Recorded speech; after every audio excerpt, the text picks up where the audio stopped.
Mr. Butner.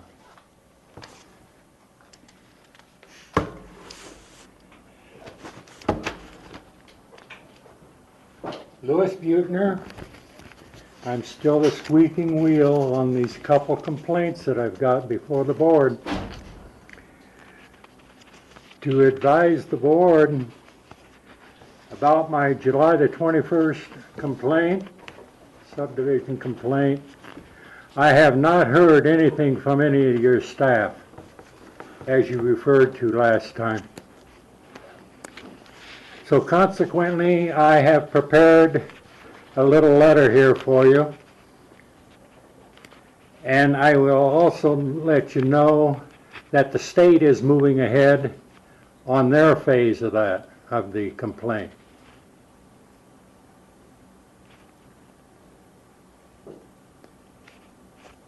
I will probably get in touch with Mr. Ely about the Crown Mountain to find out what's going to happen there.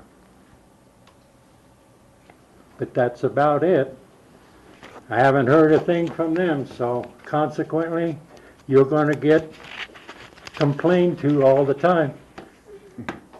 Okay, thank you for the update. You don't have enough reading material, so I will. Want one? Sure. Thank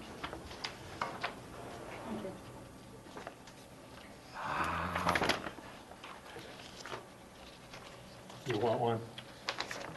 Probably this guy. I want two.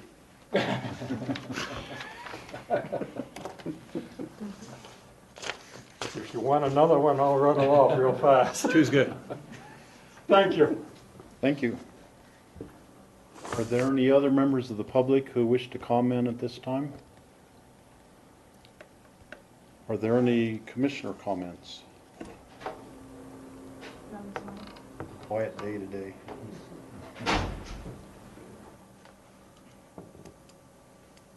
Okay, moving on to our consent items. There's two items. One's approval of minutes and one's approval of a resolution appointing citizen board members. I'd like to comment about the second one, so let's take the minutes first. Minutes of the work session July 7th, 14th, and 28th, and August 4th and 11th, and regular meetings of July 8th and August 12th, and the August 11th special meeting. Move to approve? Second. It's moved and seconded to approve. Any comments?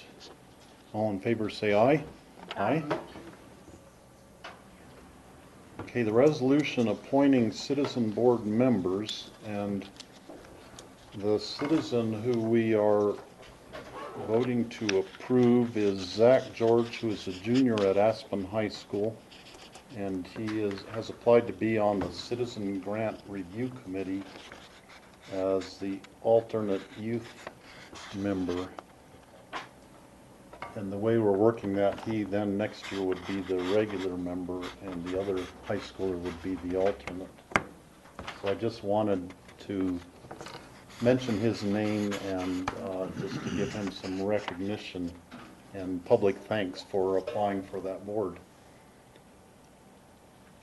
So I'd entertain a motion. I would move to appoint Zach and thank him. I'm going to have to abstain. I was not here for that interview. Okay. I'll second it. Is there any further discussion? All in favor say aye. Aye. Abstain, George? Yes. So 3 votes aye and 1 abstention. Okay. Next item is an individual consideration item, first reading set for public hearing on September 1st. And that's a resolution submitting to the electorate at the election to be held November 3rd, 2015, our ballot question about broadband and other items. Well, at your direction, you had us prepare a ballot language regarding opting out of Senate Bill 152. That was a bill that was passed in 2005 that prohibits local government from purchasing, leasing, constructing, maintaining, or operating any facility that's related to telecommunication services, advanced services, which is internet or cable television services. That bill also allows for the electorate of any jurisdiction to go to the ballot and allow their government to opt out of that. So that is what this ballot question is related to. We gave you two options in the packet from the discussion that you had at the work session, where there was an interest in including in the ballot language that the services since 2005 were restricted by that Senate bill. So that is your second option there. So you can see where the difference is in the language and what we included. So at this point, this would be your first reading. Because the ballot has to be set by September 4th, you'll have a special meeting on September 1st for the second reading and public hearing, which is Tuesday. Rachel? Thank you. Well, both options fairly well describe what we're trying to do. My personal option is number 2. I think that it does a number of things. One, it is very consistent with the great number of other counties who are going to be asking this ballot question this November, and as well as municipalities. We had a work session about this prior, and I didn't bring that memo, but it seemed to recall that about 11 counties, including us, are putting this question on the ballot. And that doesn't count all the municipalities that have to do it separately. I think that it's important to realize, and it creates a little bit of the history that we as a community and Colorado citizens are dealing with, and that is a law passed in 2005. And it has not been updated since, it has not been modified since, even though the industry itself has changed tremendously, just by leaps and bounds. And this way people have a reference that they could look that up should they want to, or understand the complexity of this issue. We are bound by a law heavily supported by, created by, and passed by industry. And it was there to say, hey, let the free market take care of this problem. And at that time, talking to people in Club 20 and other groups, they were very concerned that they were going to have so many broadband companies rushing to provide service that they needed to be an aggregator of the service and condense it down just so any 1 or 2 providers would have enough business to make a go of it. And instead, what we have found is that areas without dense populations are getting no service whatsoever. And those with some service are certainly not getting the upgrades necessary that large businesses get. I'm sure we'll have more discussion on this at second reading, but the issue has been that, challenging to us as a county that when grants are available, they often are grants that say you must own the asset. You can't just be a pass-through of that money to another provider. And yet we're not prohibited by this law from owning and developing those sort of assets. So even as we would like to perhaps make what's called a carrier-neutral tower and say, here's our infrastructure, here's the middle mile, come and serve our people, we are prohibited from doing that. I think we've talked about this before, and the board is not interested in becoming a provider. We're interested in creating public-private partnerships and working with industry where we can to change this issue. But I'm all in favor of putting this on the ballot, and I'm just supporting option 2. Michael? What does telecommunications mean? What does that mean? Well, I think telecommunications is typically referring to telephone service or voice service. The reason that we've included all of those different components in the ballot language is there's been a convergence of those technologies. You know, you get voice over internet, you get all kinds of content, and this ensures that in terms of extending broadband and such, there's no question about what content is carried over or the convergence of those technologies, so you can get your phone over IP now and those sorts of things. So the reason that, and we struggled with that a little bit, Michael, at the staff level, which, and I'm anticipating where you're going, is why are we including these other elements in addition to broadband? And it really had to do with those technologies are converging. We don't know where that's going to go in the future, and we didn't want to leave any question about our ability to act because of that. John, Ely, do both of these work? Both questions? Yes. Both can work, yes. Both are legitimate questions to propose to the public. And do you have a preference? The question that includes the initial statement referring to the absence of an increase, to me, seems a preferred way to go. So shall Picken County without increasing taxes? Correct. Simply Both say because that. They both said that. Oh, I thought one omitted it. Sorry, no, Nope. that they was a both say that. discussion. That's the phrase We I had was talked looking about for. that, yeah. Sorry. In that case, I don't have a preference. Okay. And John, just to follow up on that, those three things that we are laying out are that's the wording that was in the 152 bill and House Bill 152, or Senate Bill 152. Is that the same Correct. wording? And that's why we use the exact wording. Those were the things that were prohibited, and now we're allowing Right. the broadest possible array of services that we could be working on. Yeah, to not eliminate one, based on, we don't know what future technologies are going to, how they're going to intersect in the future. Mhm. And most of the questions, actually, I think all the questions that have been asked that have been passed in the, around the state have been worded with all those three included. Mhm. I would be all right with the second option also. A lot of the other ballot questions that other jurisdictions passed had similar wording to that. And during the work session, you did have a question about whether without increasing taxes should be included in the question. And that was our conversation with John, why he was responding that way, as to whether that should be included. You'll see the questions that have been asked around the state, and some included it and some did not. It's not required, but this is not a question that is a tax question. Mhm.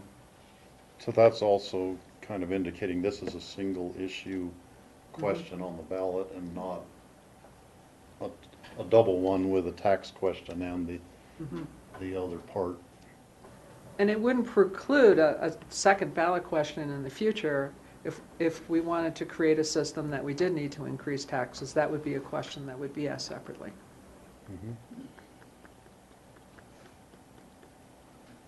Michael and George, do either of you have a preference on? No, I'm fine. No.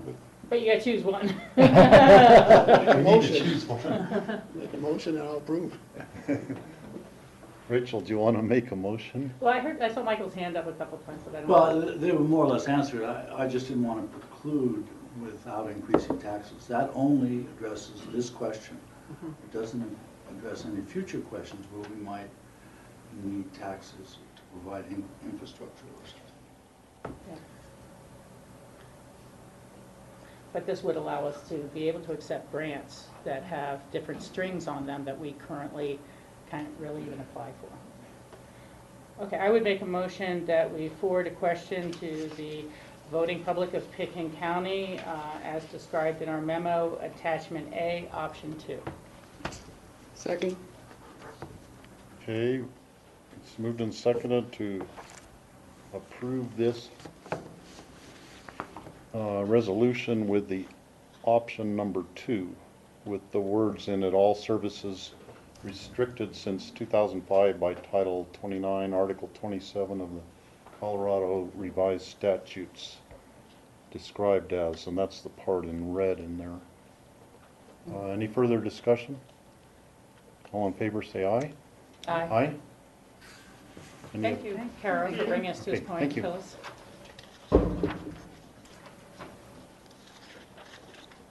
Okay, next we have an item for individual consideration. This is a first reading with a public hearing set for September 9th, and that's the ordinance accepting the Windstar access easement.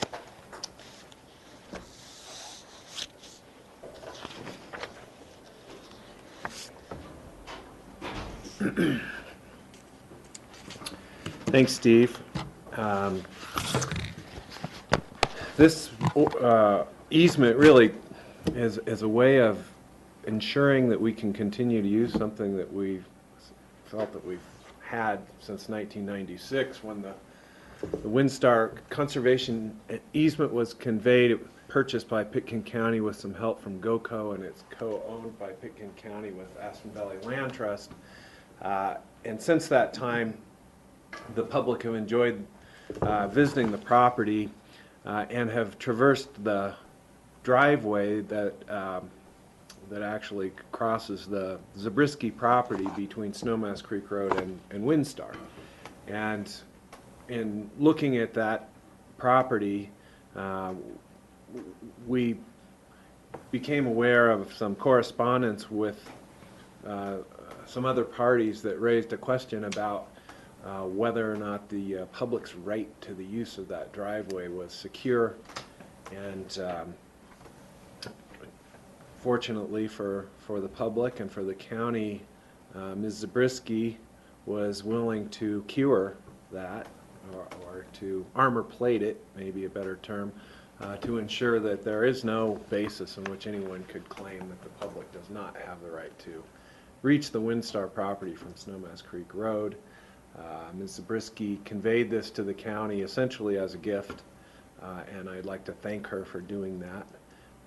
She is an equestrian and she enjoys the Windstar property and wants to make sure that others are able to continue to do that as well. Don't have much more to say about it than it's nice when a citizen will step forward and help us to protect public rights. Michael? So Dale, it says here that the grantee is going to assume complete responsibility for maintenance of the road? Well, maintenance of the public, the public's use of it gives us the ability to maintain it in a state that's adequate for the public's use. Now, as a practical matter, the current owner of Windstar also has an easement on that driveway and relies on that road to get their people in and out of there. The Rocky Mountain Institute has a lease on the property. Of course, they used to own Windstar. So and they also have an interest in maintaining it. But yes, we have that obligation in the easement. If the other easement, the holders of other easements ever fail to maintain that, we will maintain it and we can. So it's a gravel road right now. So if it's plowed and the gravel is removed in the plowing of snow removal, will we be responsible for putting new gravel on the road? I would maybe defer that question to our attorney. Okay. And and so would open space and trails then assume the costs of, say, replacing the gravel or fixing potholes or whatever? Correct. This is a part of the open space system. The only use of it by the public is to enjoy the trails that are on the Windstar property itself. There's no other purpose of this easement. So it will be an open space asset maintained with the open space department. So there's, we have multiple easements here. So how do you put those easements in a hierarchy? In other words, If I were the owner of the property inside Windstar, I'd say, well, you know, that's Open Space and Trails has to maintain that. I won't even bother to plow it. These are non-exclusive easements. The easement we had been relying on was granted by prior owners, by a prior owner of the Zabriskie property to a prior owner of the Windstar property. And they each come with their own rights and responsibilities. The purpose of this one is to essentially supersede the old one for the purposes of the public's use and the county's administrative use. And in theory, I understand your question, that it's possible that if the Hildebrands, who now own Windstar, decide, to heck with it, we don't care about this road, and we're going to let it go to pot, and we're not going to maintain it, then yes, that would be something that we would step in and do. From a practical point of view, it's just hard to imagine that taking place. To date, the land stewardship that we've seen from the Hildebrands has been magnificent. And for example, the weed control and the ditch maintenance and all of that sort of thing at Windstar have gone up in quality since they took ownership of the property. Therefore, while technically it's possible that they could abandon this road, as a practical matter, it's just difficult. Well, I don't think they would abandon the road. They just might say, in this hierarchy of easements, we'll allow the county to maintain this outer road, and we'll maintain inner. And when you say it's hard to imagine, it's hard to imagine that we didn't have a right-of-way on this road, an easement on this road. So I think, you know, it's up to the commissioners to imagine scenarios that are possible. Sure. And to ask questions, how do we face the future with this easement? And that's the reason I would be asking these questions, because I don't want us to be surprised at some future point where we essentially are the sole maintainers of this road, simply because people view the county as in the business of maintaining roads. So. And if that were to occur, I would be very pleased to see Open Space and Trails maintain this driveway for the purpose of public access. Following up on that, Dale, if the Hildebrands or RMI didn't have any reason to plow the road in there, if we had parking elsewhere and if we didn't have permission to use the parking in there anymore, we wouldn't have any reason to plow the road in the wintertime. People could Ski it. They could ski it or walk it, just like they have to do farther up once they get into the Windstar property. That's the same situation there. So the maintenance wouldn't be plowing snow, but it would be just going in the summertime, and if maybe grading it, filling in potholes, putting the gravel back on the road, or whatever kind of a thing might be what we would end up doing. Right. Okay.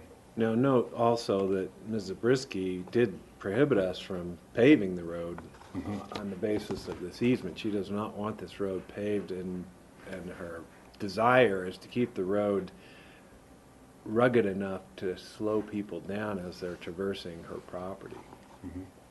So it may be the classic, you know, don't fill in the potholes kind of a situation. Would the Hildebrands on their easement have the right to pave it if they wanted to? Or do you know? Well, I don't know that I want to speculate too much on that. That the easement, as far as we have been able to see in the real estate records, was a conveyance to the Pabst family for access across, and off the top of my head, I can't recite exactly what's in that easement. So maybe or maybe not, Yeah, I really don't in know. terms of paving it. Okay.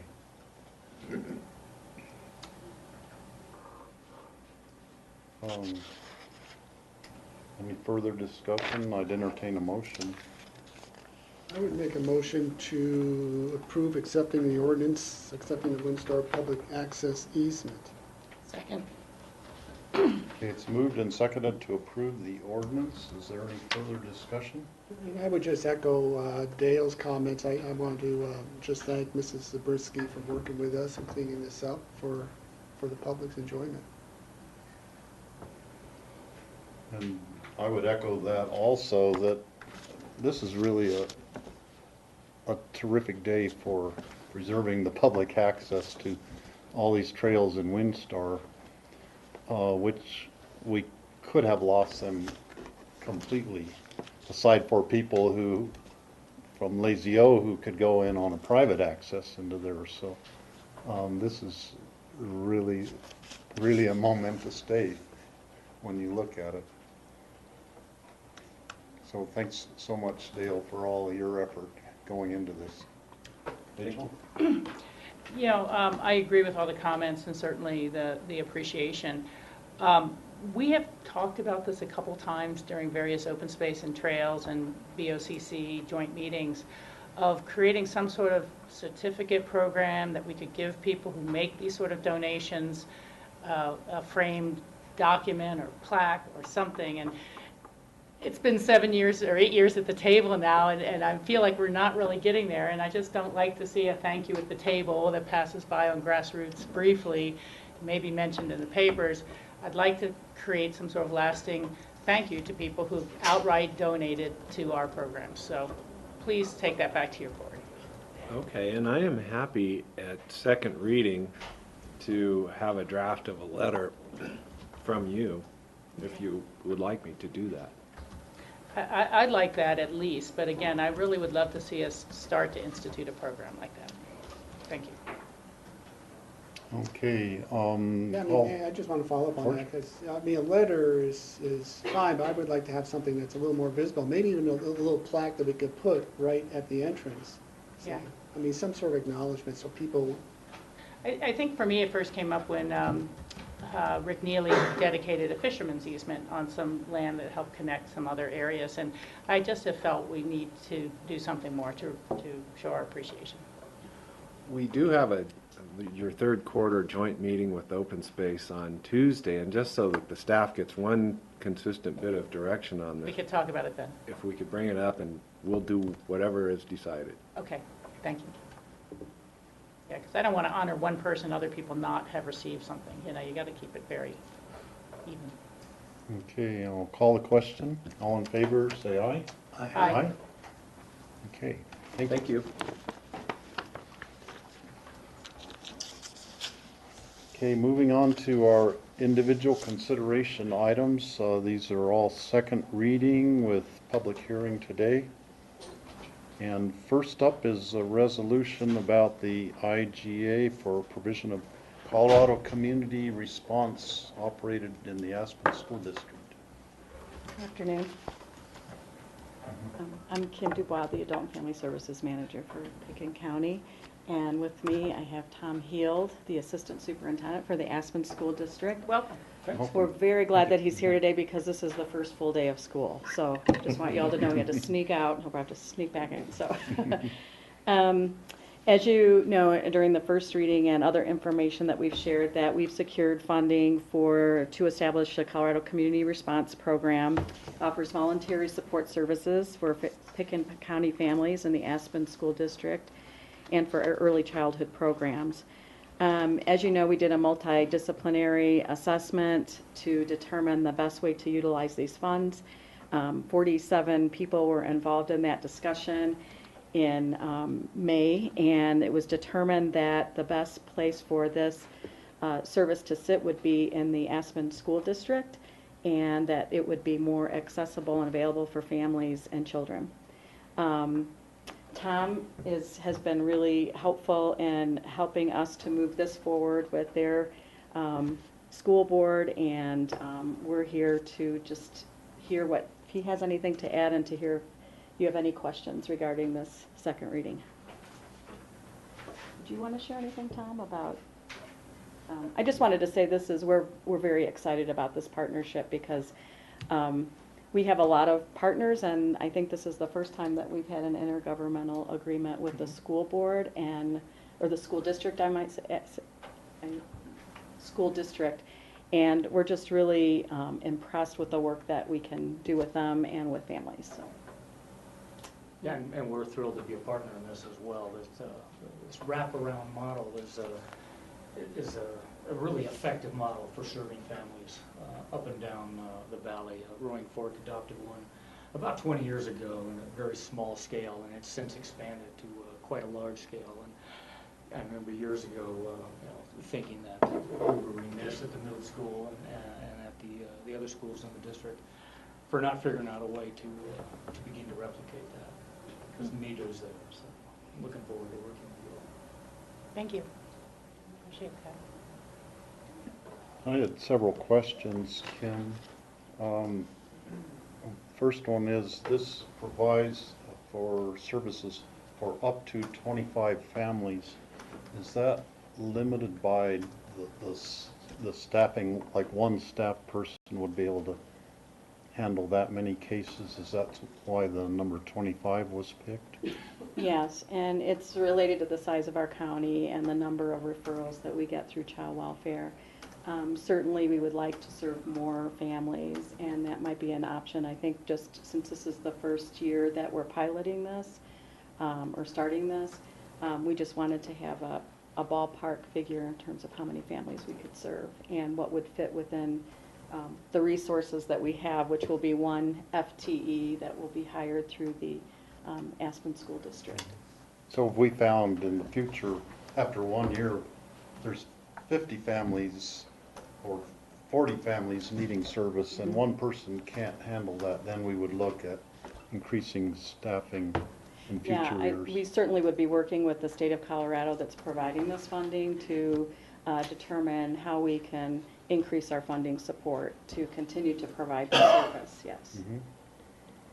Okay, second question, I noticed that the office for this will be in the Aspen Middle School, and I was just curious if there's any certain age group of child that would be more affected by the program or more involved in this program. Is it middle school age, and that's why the office is going there, or is it kind of the middle school's in between the other two so they can cover all the bases? I think that's a piece of it, and you can respond to that as well, Tom, but it's really for kids 0 to 18. But we wanted a more community-based place for folks to be able to go to, and I think that was the happy medium because it is on the school grounds, and so we thought that would be more accessible for families that weren't needing to be involved with child welfare. And I would add to that sometimes the families we're talking about are a little reticent to come in and seek services. And the middle school is right off the parking lot. It's the first door most people come into to ask questions of anything, regardless of what school their kids are actually in. So we went ahead and decided that because they were going to be in there anyhow, that would be to add additional hurdles to this process and say, well, no, it's this building over here. Yeah. Go back out, make a right. You can't get there from here. We might lose some families that way. Yeah, it can be confusing, especially after dark if you're not familiar with the way around it.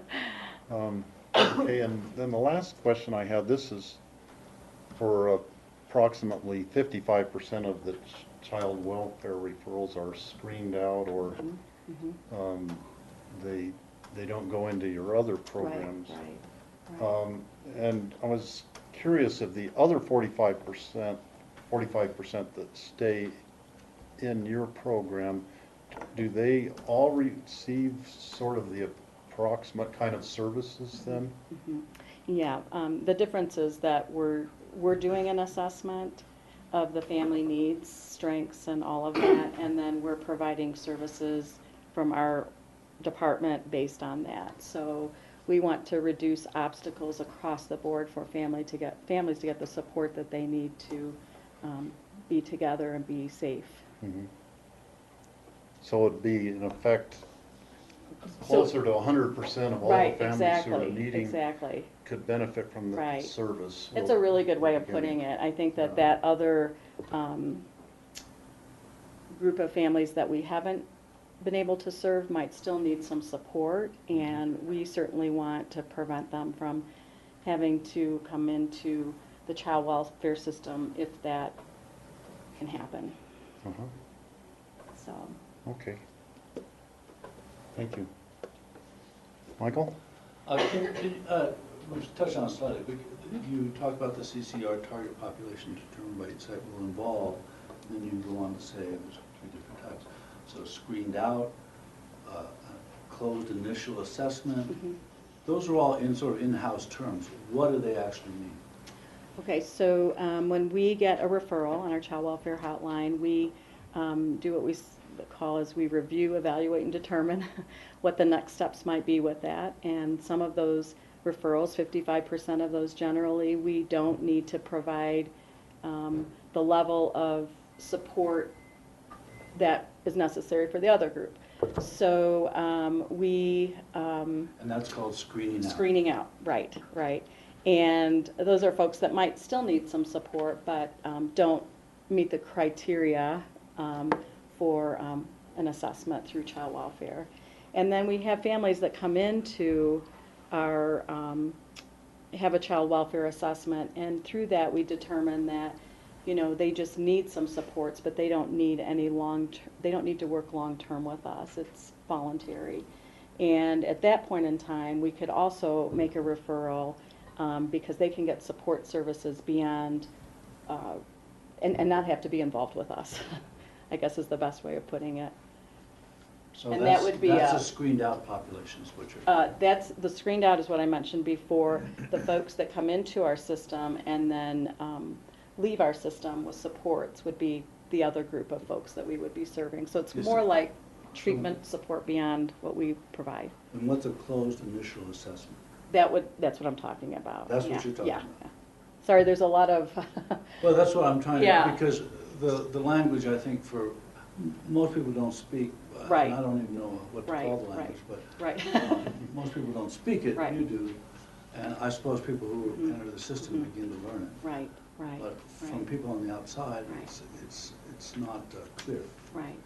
Um, I so- would like to add to that if someone does, if we do decide that we need to do an assessment of the situation, it's always voluntary to start. We certainly need to address any safety concerns, but we don't want families to be worried about coming in at any point within our system, is what I want to say. It's very rare that we have an extreme intervention, I guess, which would be to remove children from the home. It's very, very rare. So what's a closed family assessment response? A family assessment response is the assessment that we would do. And With families with a closed, that means that you've done a family We've done assessment? the And assessment. you're no longer doing Right, anything? right, right. But they still need some Some support guidance. services, but not Okay, to the extent that we would provide okay. or So require. those are the 3 categories where Right. this program is going to help. Right, right. Thank you. It's good clarification because I think we do speak in these terms and we don't realize that it's, those terms aren't very Well, I user think, friendly. and I think particularly people who are in crisis Mhm. speak a language of crisis, Right. not your language. Right, And right. so they need Right. to have it Right, as clearly stated as possible. right, I agree. I think the main message is we just want to support families and kids. Right. And that's the overall piece. And so And there are it's the school different system. pieces within that. So it's a collaboration of the school district and Mhm. our social services. Right, right. This is a public hearing. Are there any members of the audience who would wish to comment at this time? Okay, seeing none, bring it back to the board, and I'll leave the public hearing open through all of these items. I'd like to make a motion approving the resolution approving an intergovernmental agreement for provision of Colorado community response operated in the Aspen School District. Second. Okay, it's moved and seconded to approve the resolution. Any further discussion? All in favor, say aye. Aye. Aye. Okay, thank you very much. Thank you very much. Thank you. Yay. Yeah. Thank you for coming in, Tom. Yes, thank you very much. Have a good school year. Oh, we will. We've got a great start going already. Got a lot of bodies. Thanks for coming. Oh, my pleasure. Thanks for. Next, we have a resolution approving the 2016 memorandum of understanding for the Colorado Works Program and the Colorado Child Care Assistance Program. Nan? Right, I'm Nan Sundin, Director of Health and Human Services, and before you today is the second reading and public hearing for the Colorado Works and Colorado Child Care Assistance Program agreement between the state of Colorado and Pickens County. The Colorado Works Program is basically an opportunity to help very low-income people participate in work strategies like starting to go back to school, getting some training, really kind of trying to retool to find their way back into the job market. Maybe it pays a little bit for childcare. We have two primary programs. One is what the state calls basic cash assistance, and that's for very low income families to help them get by while they're trying to find work and participating in work strategies. And we also have a Colorado Works diversion program for a little higher income family. I think the basic cash assistance is families at 135% of poverty, and diversion goes up to 185% of poverty. And it allows for us to provide support to families who are trying to find work. The CCAP program is also a program for low-income families to help pay a portion of the child care costs while families are working, parents are working, or in work, or trying to find work. So the agreement that you have here today is something that you all sign annually, and it outlines the duties and responsibilities that we have as a county if we agree to provide these support services to our residents, which we do because they're a critical part of helping people bridge out of poverty. And they're both fairly low allocation programs. You can see that the CCAP, the Colorado Child Care Assistance allocation, is about $56,000 for Pickens County. We spend somewhere around $125,000, $140,000, and this past year we got totally bailed out of that by the state underspending in other places. So that's good. And the Colorado Works Program, we were also a little bit overspent. The allocation that we get is $66,000. It's interesting because there was a meeting this morning that I couldn't attend. I think we're actually getting about $6,000 more than that. So sometimes the allocations change throughout the year. But the primary purpose of this is an agreement that tells us what our responsibilities are, that you all are aware that we have these responsibilities, and that we'll adhere to these. If we don't, there are sanctions, which has never happened. Michael? So, Nan, I support this. It's great. But I think, the public might be shocked that we're aiding people out of poverty in Pickens County. So, do you have some figures on that? Can you help me with that? Well, these are, sure, just in general, about 25% of the Pickens County population lives at what is considered 200% of the federal poverty level, or 2 times what is poor in the nation. So 25% of our population is low income, low wage, primarily because of the seasonal and resort nature of the work here. These 2 programs are small, so currently we have 8 families involved in Colorado Works, and we have about 16 families that are receiving child care assistance. So it's a small population. But these are our lowest income families. Both are programs that support families, people who have dependent children in the home. Okay, thank you, Nan. Yeah, thank you. I have several questions, Nan.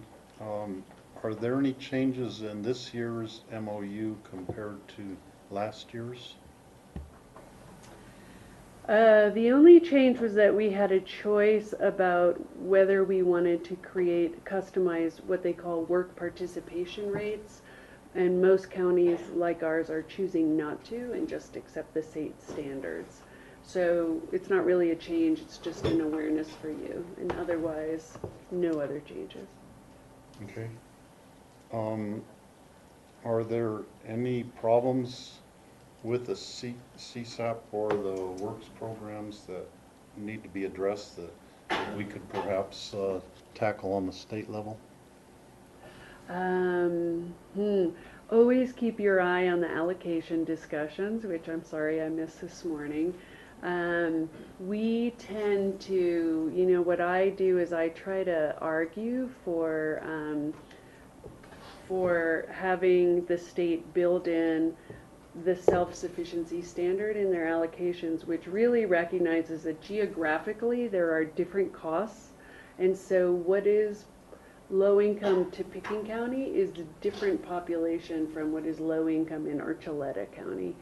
And so I'm always advocating for the self-sufficiency standard, which really recognizes that food, medical costs, childcare, and some other essential housing, of course, are 2 to 4 times the state average up here. They haven't gotten to that point because there are no new funds. And so they have to, of course, take care of the counties that have a large number of people who qualify at 100% of federal poverty.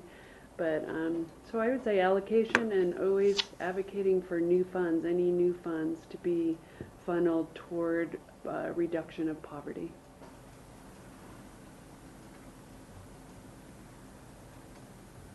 Okay, thank you. This is a public hearing. Do any members of the audience wish to comment about this memorandum of understanding at this time? Okay, seeing none, bring it back to the board. I would make a motion to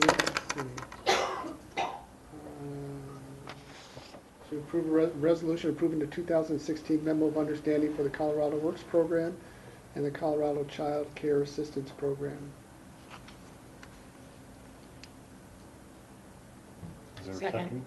Okay, it's moved and seconded to approve the resolution. Any further discussion? I have one other quick question, because when we talk about the standards federal standards for level of poverty, how often does that change? How often is that looked at?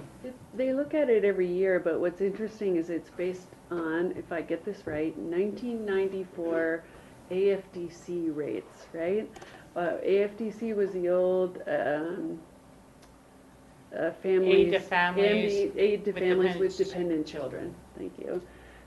So the standards are really low, really low. You can't really live here at 100% of poverty in Pickens County at all. We do have some people who have Section 8 housing vouchers. We have about 16 in the county, and that helps a lot.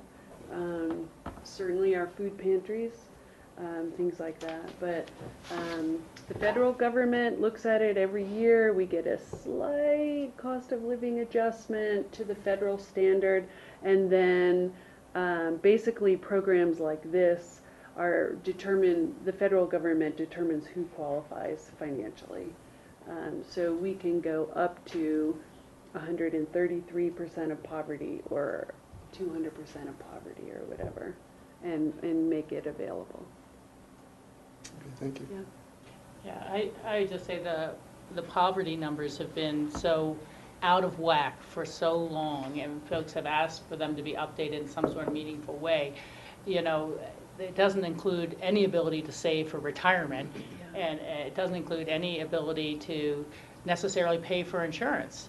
You know, it's just a bare, not starvation level theoretically if you have a home that's very cheap and don't need to pay for heat bills, you know, it's just, and that's why it's absurd as a standard, Yeah. quite frankly. It'd be much better to adjust the numbers and then not have to say 180% of poverty or 250% of poverty. It just sounds like those guys must be living high on the hog if you're over 200% above the poverty level, but, you know, it really is still not a living wage or a living salary. Yeah, we really consider 400% of the federal poverty to be low income in Pickens County.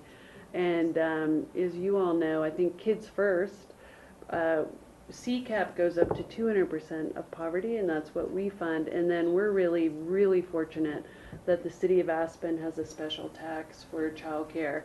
And so they pick up between 200 and 500% of poverty, providing a sliding scale and different rates of funding. But, you know, really it's very difficult to live in Pickens County at less than 400% of poverty.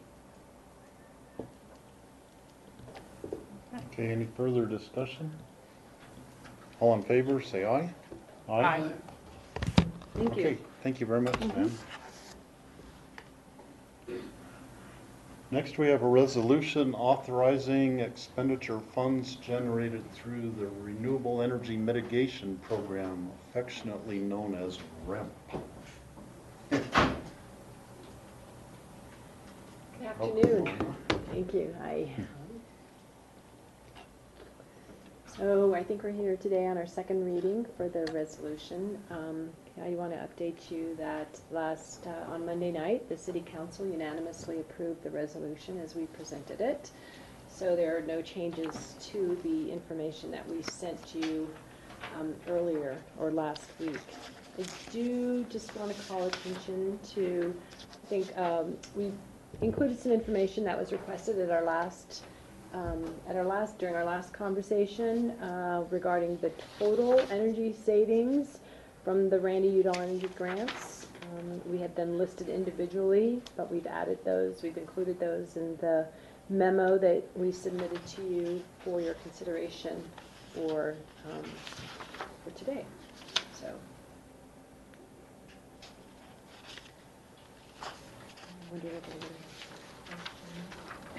I think it would be a good idea to highlight the different areas that we actually are approving. And one area is the Randy Udall Energy Pioneer Grants, which are the 10 different organizations that we're funding. Correct. But then in addition to that, we have the REACH program, the Energy Smart program, and then a new program to incentivize zero energy buildings. That's correct. And Yes. could you tell a little bit about those three different things? Sure. So the REACH program, so we have the grants we discussed extensively. In the REACH program, interestingly, I'm glad to hear this conversation about low-income families in Pickens County, because our REACH program targets low to moderate income families in Pickens County homeowners. And this is the third year of this effort, and we've been able to serve 27 households in the 2 previous years. And we've been working to figure out what the sweet spot is for our income guidelines. And last year was basically around category 2, I think somewhere in the neighborhood of 300 to 350% of poverty level. But hearing Nan's conversation, I just whispered to Cindy that perhaps we should increase it to 400% of poverty level, because there are those people who may not, could probably qualify for the program. And that's one of the beauties of this program, is that we can decide. We don't have to adhere to, the federal weatherization program guidelines, but we can construct this program to meet our community needs. So I'm excited to continue this program. The other change that we're going to make to this program this year is that it won't be just a one-time application basis. It'll be a rolling application basis beginning in January, because I know that sometimes, if it's not on your radar in January through March, when our application period has been, you miss out, and there may be some very needy people who could qualify for this program. And so again, I'm glad I was here to hear this conversation, to reach out to potentially Section 8 housing people and some of the folks who are participating either in the Kids First daycare program or some of the other programs. We've reached out to a lot of social service agencies last year, and I think it's we've had really good success with the program. We feel we had a lot more applications last year with the help of Roaring Fork Leadership.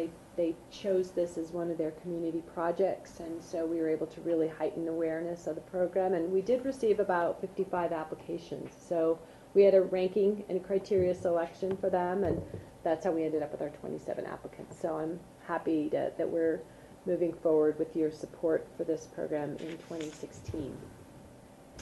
The Energy Smart program, it's our existing flagship program, if you will, where we offer rebates to the residential and the commercial sector, and it's increased substantially over the last couple of years. We're seeing, because of the increased publicity about the rebates availability, we're seeing a lot of increase in the request and demand for the rebates. So we've increased the budget for that for next year already, and we track our progress weekly, how many dollars we spend on rebates, and the commercial sector may exceed the budget that we have this year. We're looking at that right now because we're really promoting commercial rebates to the business sector, and it's an important, it's important that we do that. But we are seeing an increased uptake. Then the Net Zero Energy Incentives program, it's a new program. It's a pilot program that we're wanting to develop for next year. And with the introduction of new building codes, we expect Pitkin County and the City of Aspen to adopt the 2015 IECC. Then that code will require a home energy rating system.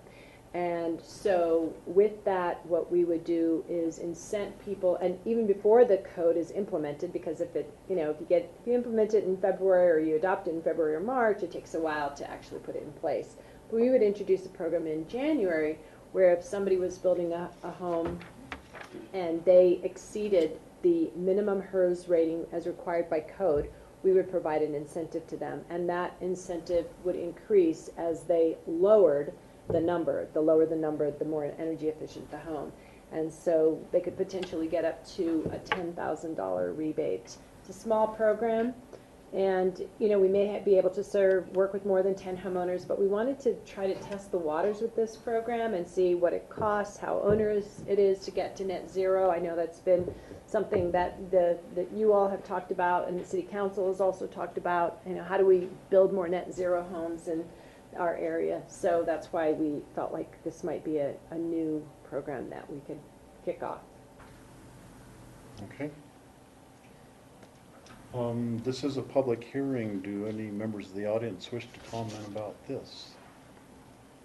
Okay, seeing none, bring it back to the board.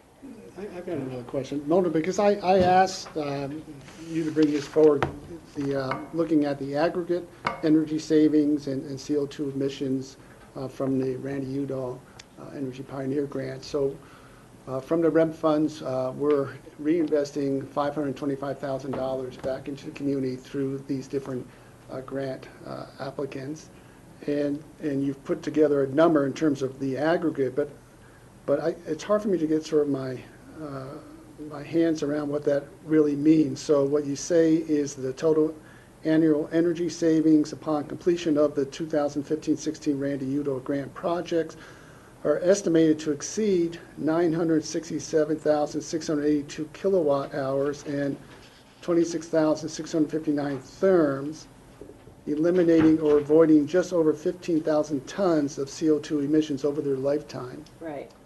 What does that Can you mean? sort of put that sort of like in a layman's term, or what does that really equate to? Yeah, so if you look at, and my math is really bad, I was going to pull up my calculator, so 967,000 kilowatt hours. So if you say the average homeowner in Pitkin County uses about 12,000 kilowatt hours per year, we could take this number and divide it by, take the kilowatt hour number and divide it by, say, 12,000. That would give us approximately the amount of homes that we're taking off the grid, so to speak, with the grant program. So that's kind of how. So what would that number be? My math is terrible. Like I don't even want to try to pretend, but I could guess. No, okay, that's fine. And But, yeah. therms?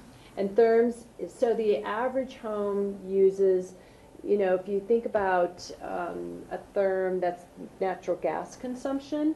And so in therms, that's going to be equivalent to, what is the number of therms about? I live in an all-electric home, so therms. It's probably somewhere in the neighborhood of,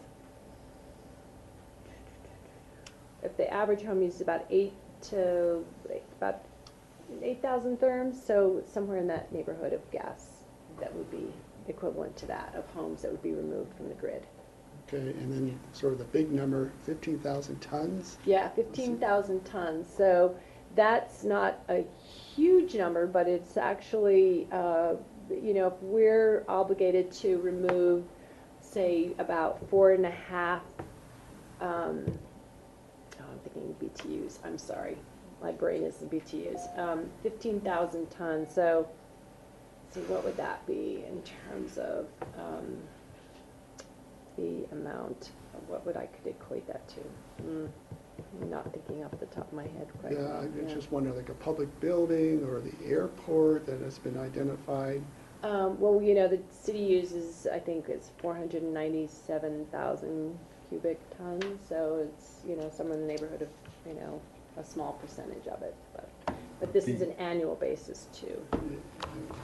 It would be approximately 5,000 elephants worth of CO2 if each one weighs 3 tons. Right, yeah. Which, it is hard to wrap your head It around. is, What does that it mean is. in terms of CO2 compared to a coal power plant or something? I know, I'm not thinking right off the top of my head. I know we've calculated in terms of forest or like forest equivalent, that kind of thing. I'm not thinking about it right now, I'm sorry. A good, a way to visualize it would be if you could figure out what 1 acre of rainforest, how much CO2 1 acre of rainforest would take out of the air per year.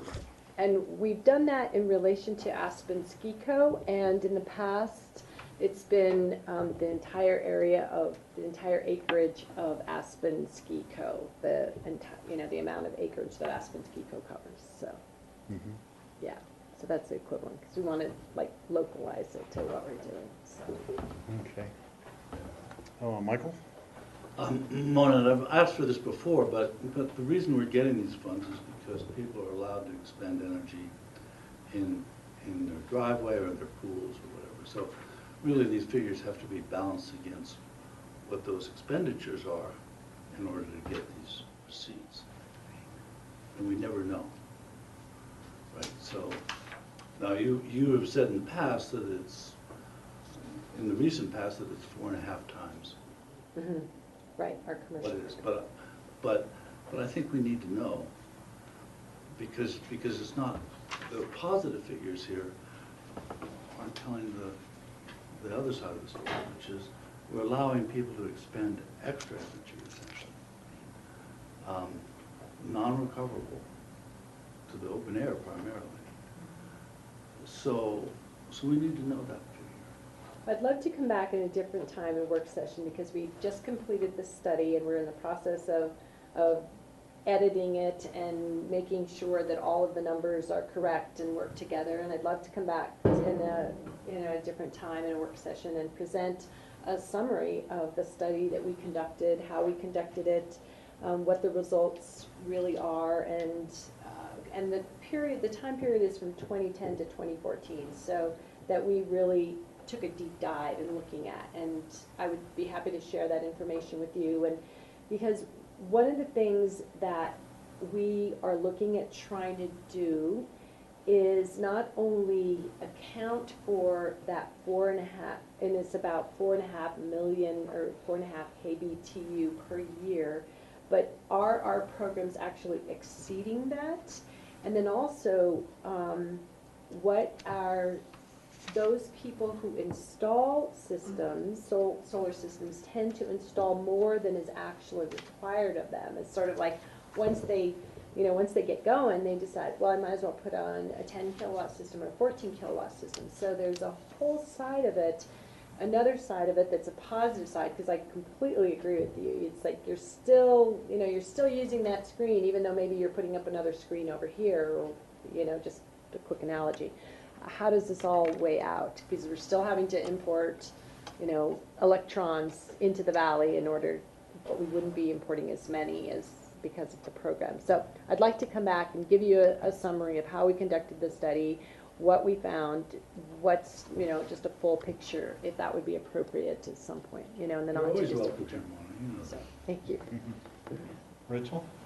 Yeah, well, I have two questions. One, when we looked at this list before, I had asked if anyone knew, was sustainable settings in compliance with their master plan at this time? I did speak with, and I think we talked about that, that's not something that we're necessarily Right, I responsible understand for. that. I did bring the question up with the architect of the new facility, and he said he was gonna check into that, and I told him that question, I did bring that question up to him and ask, and he said, as far as I know, we are, and everything should be copacetic, and so. When I see Cindy Hubin, our comm dev director, kind of nodding behind you, that it seems to be the case. So I just think that that's important as we, you know, do grants and applications. Agreed. The second is just more of a comment. I fully support this program and I fully support this list. I understand what Michael is asking for, I believe, in a way, because he's saying, hey, these folks are still burning here. You have to take that into account versus the emissions saved.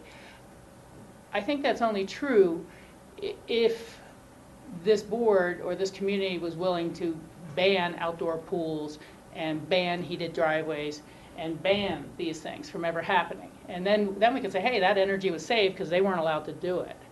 And otherwise, without REMP, they would be allowed to do it without any consequence or mitigation or offset. And I've just never heard the board be in that mode, that we are more, and that's a term Michael has used, related more to TDRs, but it's a transactional market, that people can get what they want by paying for an offset and a more than equal offset somewhere else. And I think during your earlier work session with us, I have a hard time recalling the exact numbers, but I think it was close to 70% of the projects were reducing their energy on site because of the REMP rules, to reduce the amount of payment they needed to make. And so I believe it is having the effect that was desired. Perhaps it should be, REMP should be ramped up. That would be a little different. But, you know, again, you can't qualify what is being burned still unless there was some provision that was saying, well, you can't do that no matter what. And we just simply don't have that framework. Right, right. And, I mean, we're trying to, you know, we're trying to, in our analysis, really look at what, not only what's, how effective we're being, but what are the most effective measures and what we're doing and the way we're doing it. And, you know, I think that it's an interesting program because it actually has a really, an interesting economic benefit. Every community wants to create jobs, right? And, you know, depending on what type of jobs you want to create, a lot of the jobs in our communities are construction jobs.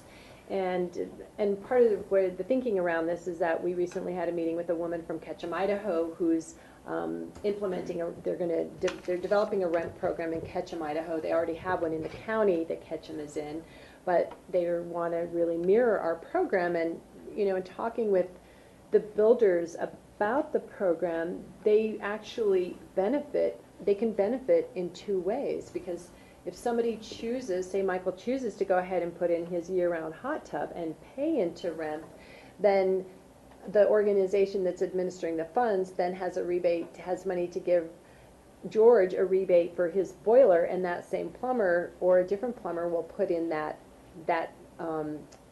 new boiler, that kind of thing. Or if, say, Michael says, I'm not going to pay into REMP, I'm going to put on a solar system. So somebody's going to pay for that solar system. You know, they're going to get that solar system. They're going to still put in that hot tub. So it's a real win-win situation when you start looking at it from a job standpoint and an economic development standpoint. Interesting. Are you ready for a motion? Yeah, ready for motion. Okay, I would make a motion to approve the resolution authorizing the expenditure of funds generated through the Renewable Energy Mitigation Program. Second? It's moved and seconded to approve the resolution. Any further discussion? All in favor, say aye. Aye. Okay, Thank you Thanks, very Mona. much. thank you, Mona. Mona would be shocked if we'd all voted no. Next up, we have resolution approving an MOU with the town of Vale for provision of shared dispatch service staffing. And I don't believe we have anyone here at the moment. Should we, John, you want to? You know, I can see what kind of questions the board has and take a crack at it. Basically, what this is an MOU. Give me just a second to pull it up here so I get it all right. Staff may not be there because there's a shortage of staff. There is, Very likely, yeah. We're having some challenges. Yeah, just to back up and give some background, we have been having some turnover issues in our 911 dispatch center. This is not uncommon either statewide or nationally. These are challenging positions to retain. They're challenging positions to recruit. Because we are a relatively small dispatch center, we tend to be impacted more during these periods of turnover than larger regional dispatch centers. What we are seeking to do with this agreement is create an understanding with some of our neighboring dispatch centers to basically allow employees from those dispatch centers. Bruce, I'm doing my best impression of you. Come right up. No, that's okay. But to allow dispatchers from those dispatch centers who are already trained, familiar with our systems, to come and fill in staffing gaps. Right now, we've set a $37 an hour fee. We also had some questions I think Bruce will be able to address around minimum hours. Another piece of this that's separate from this agreement, but I'll go ahead and bring up now, and Bruce, this will be news to you also. But the county has closed now on the 2 affordable housing purchases that the board had approved in Basalt. We are considering bringing back one of those units to you and suggesting that while we're going through this period of turnover, we have that as an asset to house temporary folks. So with that, I will turn it over to Bruce. I spoke as long as I could while we wait for you to get over here, Bruce. I was watching online and it still said we were on number 5, so I thought I had plenty of time. So I wasn't at the last meeting because I was dispatching. Ron Ryan kindly came and spoke with you about the idea. There were a few questions from my staff, and I just wanted to make sure everyone understood that the $37 an hour is not being paid directly to the dispatcher. Those dispatchers are still working under the town of Vale through their insurance, their workers' comp, that sort of thing. So that amount of money is being paid to the town of Vale, who is then paying their employees at whatever rate, if it's regular time or overtime, whatever rate that is that they're working for us under. I believe it was Rachel that had a question about the 2-hour minimum for the shift. I think it was Patty who brought it up, but it was considering they might have to drive that far. Exactly. So I agree, and I spoke with the communications manager in Vale. He was not willing to change it at this point. He wanted to get it through and make something happen. In practice, I can't see us using it for under 8 hours. It just doesn't make any sense to ask somebody to drive that distance for 2 hours of a shift.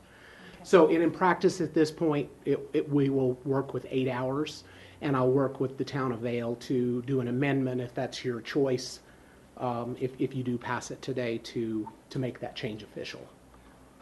If it's okay, I'm personally willing to see how it plays out, and I can see an emergency situation where someone has to leave, their child's ill, boom, you come in, it's only 2 hours left in the shift. So, you know, there may be some very rare ways that that happens, and if so, you know, maybe that would be more appropriate for us to make it up on our end, if we need to smooth it out. But I'm willing to track it and let it go for a little while and see how it happens. Okay, all right, thank you. So I guess unless you have any other questions? Michael?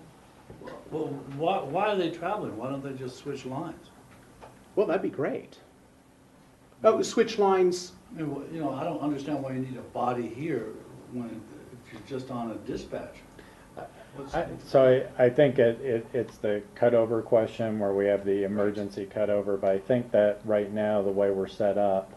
Correct. Because we are not on the statewide digital trunked radio system, it's not quite as easy as that. If we were on that system, it would be much easier to do that. At this point, in the future we will be, and that will make a huge difference.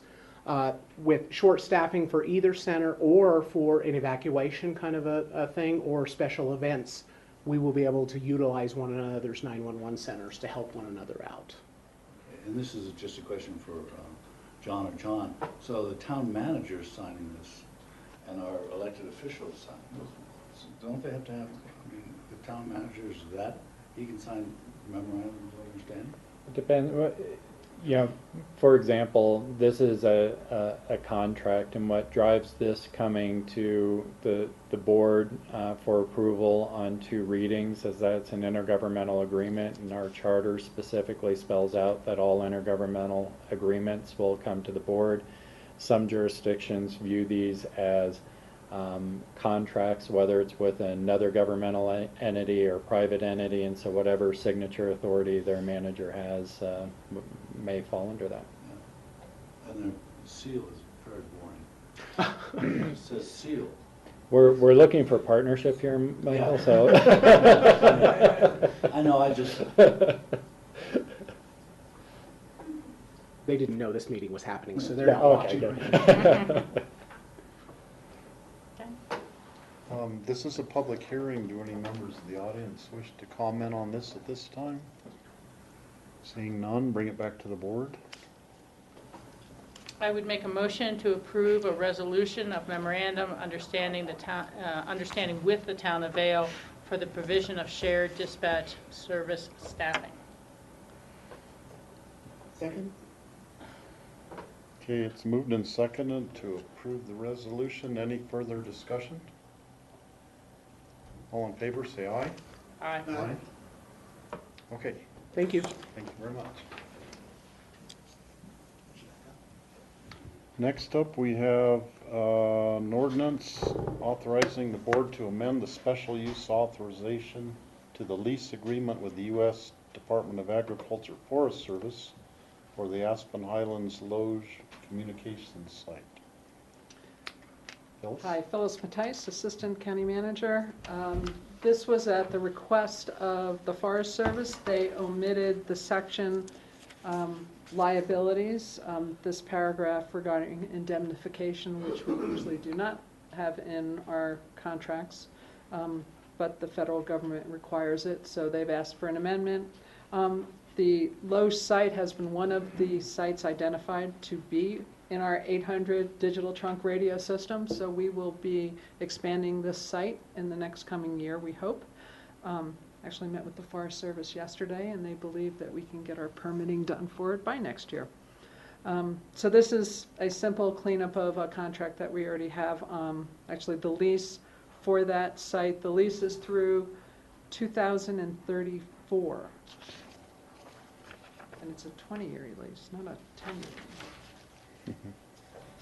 So who makes the note to, in 2034 to renew this? I'm actually working on a spreadsheet so that we have all our leases listed and when they expire and who they're with. We have some with the Forest Service, some with the BLM. They're in different locations, so it'll be nice to have something to pass on to someone else, because it won't be me. George? So Phyllis, you mentioned that we'll be looking at expanding this site in the coming year. And I know maybe last year or so, we talked about being able to utilize this site and then with the Forest Service to be able to access cellular service up by Maroon Lake specifically for emergencies. So how will that play in, or will it? We're trying to plan for enough space in the facility that we're designing so that if there's broadband, the ski company is interested in a possible distributed antenna system at that location. Also, cellular, broadband, whatever kind of expansion's needed. So we're attempting to build the appropriate tower size and communication shelter building that it'll be big enough for expansion in the future. So we don't have to add on. And then that will allow cellular service from the Bells or Maroon Lake. Certainly looks like it from the propagation maps that have been produced. It'll be which carriers and how strong, and but this site will be able to see the dispatch center if it's relocated at the North 40. It'll also see Williams Hill, which will be another 800 site, and then it also sees Ajax. So we're trying to create a loop, not a singular line where we have dead ends. So if something fails, they'll be able to go back around the other way. And then, so when would you anticipate that being completed? The Loge site, we anticipate that we can build. Right now, that's our optimistic estimate for next year, to be able to be on the ground next year and to be able to build in next year's building. We have another site at McClure that's probably not until 2017. So the complete switch over to the 800 system probably won't happen until the end of the year 2017.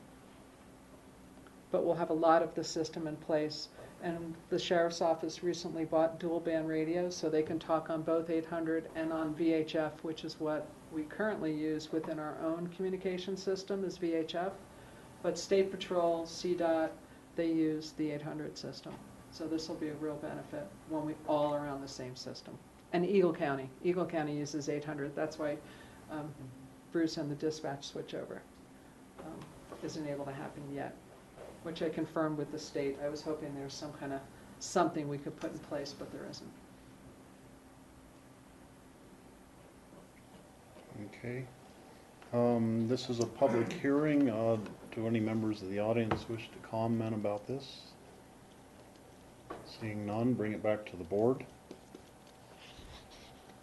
I'd make a motion authorizing the board to amend the special use authorization to the lease agreement with the U.S. Department of Agricultural Forest Service for the Aspen Highlands Loge Communications Site. Second. Been moved and seconded to approve the ordinance. Is there any further discussion? All in favor, say aye. Aye. Aye. Okay. Thank you, Phyllis.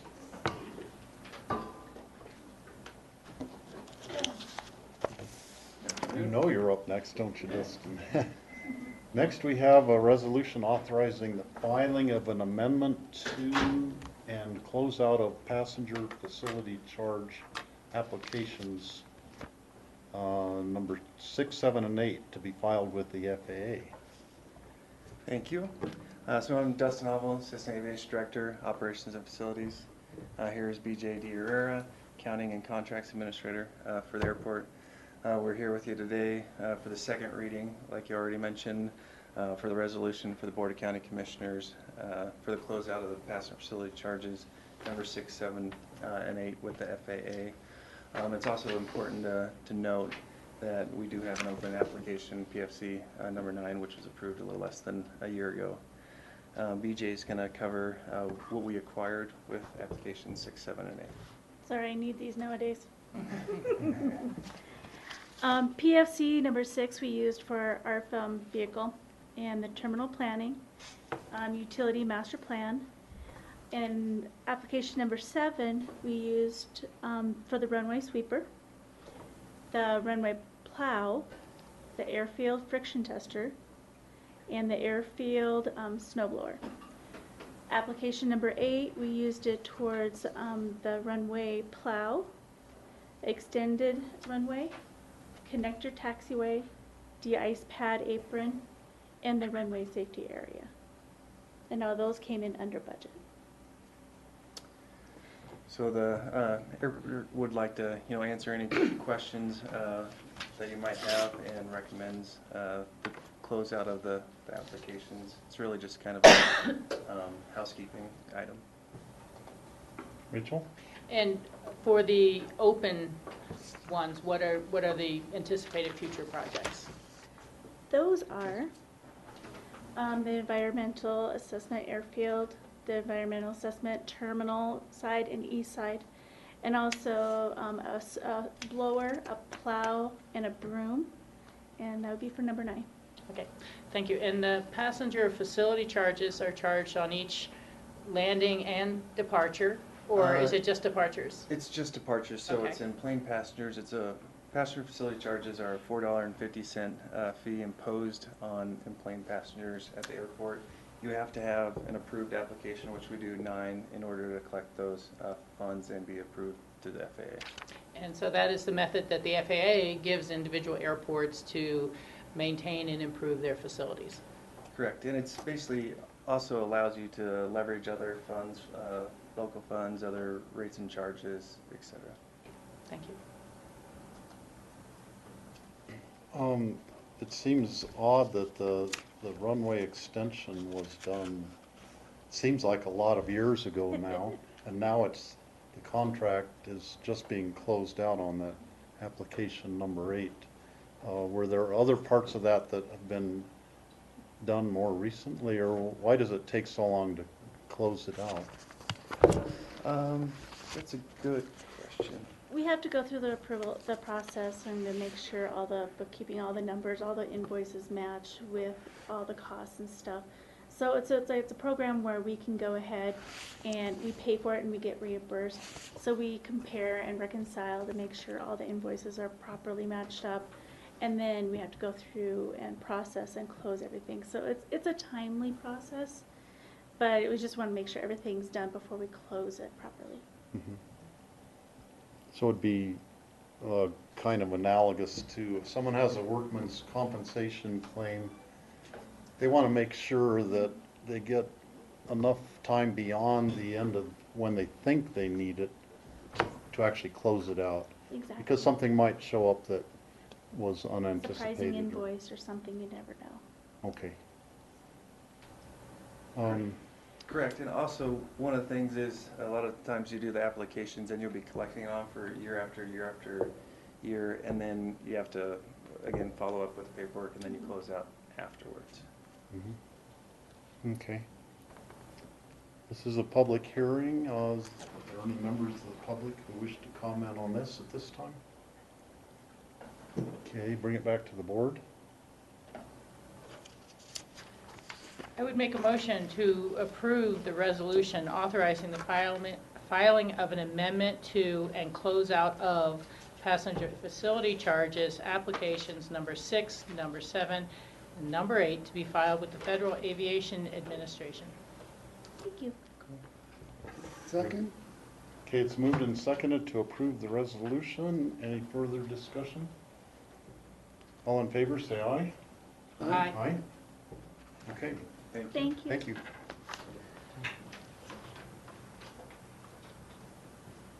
And our last item here is an ordinance approving the acquisition of the Albany parcel for development of a river park and authorizing the chair to execute the necessary documents. John? Steve, this item, like the preceding ones, is presented for a second reading and a public hearing.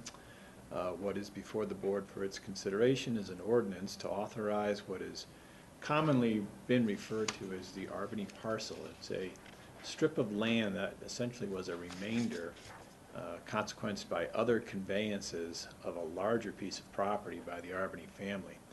It was discovered by county staff during the planning process of the potential establishment of a kayak park or a river park on the stretch of the Roaring Fork just above the Frying Pan River confluence. As a result of some title work and a survey, it was discovered that this particular strip was still held by the Albany family, and in particular now the estate of Lucille Albany, as well as the estate of Frank Albany, or Frederick Albany, sorry. And that as a consequence, to continue the exploration and the potential development of a kayak park or a water park in this reach of the Roaring Fork, the acquisition of this parcel is necessary. The county has had many discussions with the Arbeneys as a family and has agreed to a purchase price of $115,000. Pursuant to those negotiations, the county has also agreed to pick up the cost of the transaction itself, which would involve the title work, title insurance on the property, closing costs, as well as the reinvigoration of the two estates so that the property can be conveyed out to the county. And without this acquisition, the proposed kayak park would not be able to go forward. Okay. Any questions? Rachel? Well, I would just comment that this is a great day to have the second reading on this parcel. It's a critical piece to be able to activate and install the structures for Kayak Park, which are the key component to being able to call down the recreational in-channel diversion right on the Roaring Fork River. This is a water right that I think we've been pursuing for 5-7 years, something along those lines. About 5, actually. About 5. And maybe it's a tax that started first about 7 years ago that came with the Healthy Rivers and Stream Fund. But it's been a battle. You know, we had to relax our requests for how much water would make a significant water park. Acquiesce to the state and their concerns about future trans-mountain diversion and making sure all the water possible is available for that. You know, it is, as we talked about it many times before, a junior right today in it was granted in 2014, I think? Correct. It was a junior right in 2014, but in 50 years, it's going to be a senior to a lot of other development applications in juniors, and it will do a lot to keep us in a healthy river situation. And that is separate from the great recreational activities that it will offer for our residents to get in the river, potentially helping us with some of the control of damage of Two River roads in the future, which has washed out in the past from that river section. And even more importantly, I look at what when I go see the water park on the Colorado River right in Glenwood Springs. It is really quite an attraction and quite a recreational tourist amenity. I mean, this is a program that does many things. And as someone who's really closely followed the state water plan and been participating in that over its formation and its earlier iterations, you know, one of the policies that they have adopted is called no regrets / low regrets. And in that scenario, the state says, let's avoid any restrictions on future water use. Let's avoid any wild and scenic designations. Let's avoid any endangered fish or ESA listings. And let's not do any new recreational and channel diversions. And so having applied when we did and diligently following it through, I'd hate to say we may be one of the last RISITs in the state, but only time will tell the success of other applicants. It was a fairly expensive process. I think we spent a good bit of money with attorneys and settling out with those who objected to the plan, but I think that it's going to be well received and it's a landmark action for the Healthy Rivers and Stream Fund and for Pickens County. George? So by the purchase of this property, what it really does, it allows us to implement our RISIT, as Rachel has explained. And a byproduct of that RISIT, which the goal, of course, is to protect the health of the river, a byproduct will be the ability to establish a kayak or river park. And so this, from the county's point of view, this allows us to complete the RISIT and then put the structure into the river that will allow the use as a wave or water park.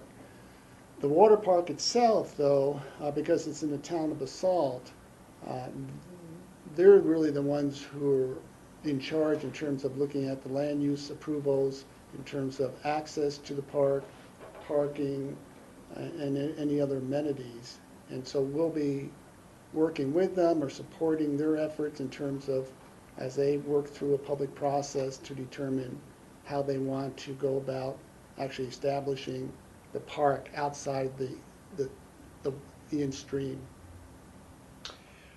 You know, the idea for a kayak park began right after the 2002 drought, and so the primary motivation for it was to protect stream flows.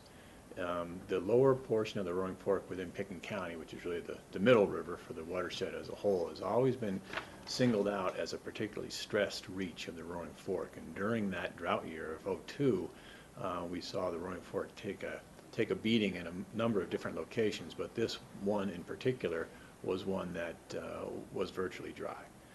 And there are very few legal mechanisms that a county can execute on its own and be in control of and manage to affect a call of water to a particular reach of a stream or a river. And a kayak park or a water park is one of those mechanisms. So the discussions began along those lines, but it became obvious very soon into it that the kayak park would present other advantages. Number one, it's a recreation facility. As a consequence of that, it will draw people to the river and allow access to the river for people to enjoy the river, whether they're just down there observing the river and hanging out by it, or actively rolling a kayak in a wave. It'll also enhance habitat of the river itself, and in particular fish habitat. This reach of the river, when the water calms after a runoff, in the spring will definitely experience an improvement in fishing habitat. It'll also allow us to improve the stream side, which is what you're getting at, George, the stream side improvements, which will enhance riparian habitat, and will also go a long way to ensure that the type of erosion that occurred in 1995, where the river was in a flood stage and actually ate away that the road base supporting half of the road, so that the road actually collapsed into the river, won't happen again. So the ability to call water to this site is going to be a consequence of the river park, the enjoyment of the river, and improved management of the river, whether it's flood times or dry season times. The plan for the park is to be consistent with and a part of the overall BOCC River Master Plan, which really begins right at the town boundary where the park is, and actually even a little bit upstream outside of the town boundary, where the county has land that has been developed into what's called Fisherman's Park, which is popularly used as a raft or a boat put in now. And it'll continue all the way down to the site of the town's Old Town Park, Old Town Pond Park is what it's called, where the taqueria used to stand. And will incorporate this entire reach of the Roaring Fork River and potentially present a very attractive coordinated river plan for the town of Basalt and visitors and residents alike. The prospect of doing actual work is different than just this acquisition. This acquisition will allow that discussion to take place. Without the acquisition of the property, we're pretty much concluded with the effort. The anticipation for the construction and the utilization of this property and the park as a whole is seen as a multi-phased event. First, there needs to be structures placed in the actual river, and that is a consequence of Colorado law that doesn't allow water to be called to a kayak park or a RISD without a physical structure. And in fact, two structures have to be put into the river, and those will be the call points. They will allow us to apply to change our water right from a conditional water right, which it is now because there is no structure, to a permanent or perfected water right. Following that, the discussion can occur at whatever pace the public wants to take it, as far as the discussion of streamside improvements, parking, potential changes to Two Rivers Road, utilization of the opposite bank from Two Rivers for amenities, and also to integrate that with the upstream put-in at Fisherman's Park, as well as downstream potential additional wave sites and a takeout at the Old Pond Park site. Thank you. John, some kayak parks, such as what they use in the Olympics for the kayak competition, they'll have cables stretched across a river and then poles hanging down where the kayaks need to go through them on a obstacle Slalom course course. kind of. Is anything like that anticipated for this site, or Not by would me. it be possible to? It's possible to do almost anything. It's not part of the plan as far as I'm looking at the plan. The plan for me is to affect the ability to accomplish all those ends, and the means to do that in the river with disturbing the river in the least possible fashion. And so it really requires the utilization of a particular reach of the river so that we don't do damage to the channel as a whole and don't build something that the river is going to reject and move around, and keep the work in the river to an absolute minimum. Beyond that, a slalom course or picnic sites or a ramp launch off the bank where somebody could jump in the water with the kayak that's up for grabs in public discussion. Okay. Rachel? Yeah, I think this, just to be clear on my impression of it, is that I don't see us now putting the structures in the river and then just waiting for basalt to start doing all its own design work on its own, as much as being collaborators with them and potentially either the applicant or a co-applicant for the final conclusion. And we've discussed this before. I think we may have even put in an application to GoCo for kayak park before. Twice, and there were just both hang-ups of, hey, let's wait till you have the RISD in hand, and also that they had either just funded one, and they've encouraged us to come back. So I see us being part of putting in a lot of pre-design work and community outreach and community testing of the desires and things like that, and then as that evolves, eventually a GoCo application and a partnership in its eventual development. But that's how I see it, and who knows, it may shake out differently.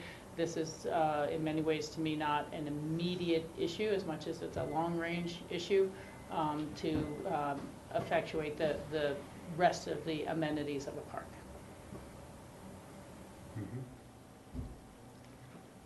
All right, we do. This is a public hearing. Does anyone from the public wish to speak about this at this time? Okay, seeing none, bring it back to the board.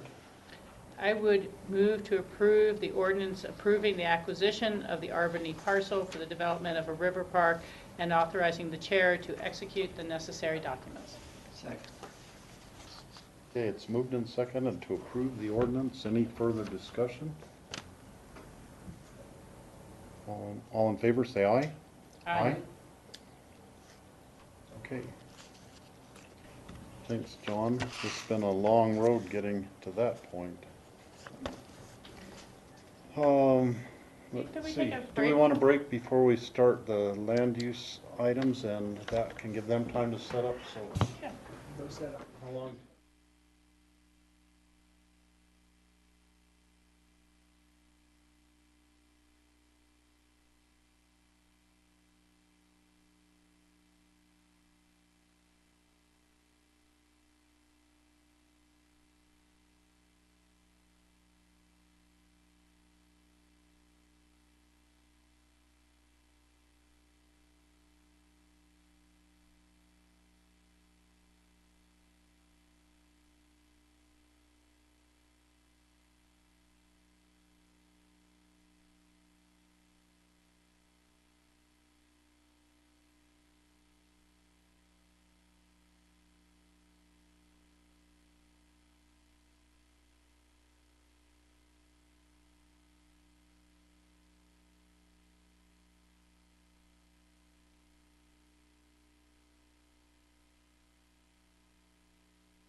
shut now from about 4 miles approaching the landfill to. Welcome back. Next item on our agenda today is land use public hearing on a code amendment for tree removal. Yeah, let me first, for those of you, Tammy Cochin really has not been in front of you in this kind of position yet. Tammy has been here a year. She's a zoning officer. We have 2 zoning officers, Tammy and Joanna Schaffner.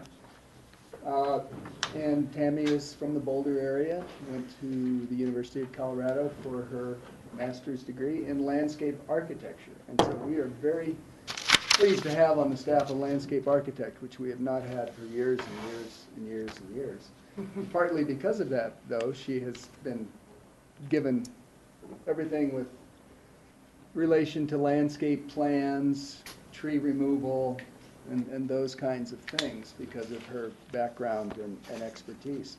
So as soon as Tammy got here, we kind of, one of the things we assigned to her was to deal with the tree removal issue, which, because Pitkin County being rural and not like the city of Aspen, which has a very detailed tree removal protocol, since we live in a forest, more or less, we really never had that, and tree removal by and large has just been effectuated through land use approvals. When someone came in for a 1041 hazard review, or now a site plan review, when someone came in for a scenic review, we would deal with the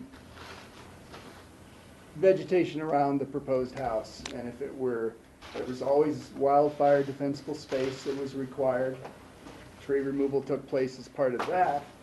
And there were always scenic issues, and we would require planting of trees. And by and large, we didn't deal with tree removal on an individual basis, except through the land use approval process.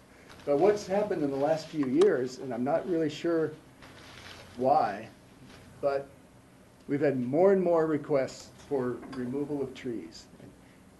Anecdotally, I think what I'm seeing is partly new residents to Pitkin County, if I can say this, don't care for cottonwoods.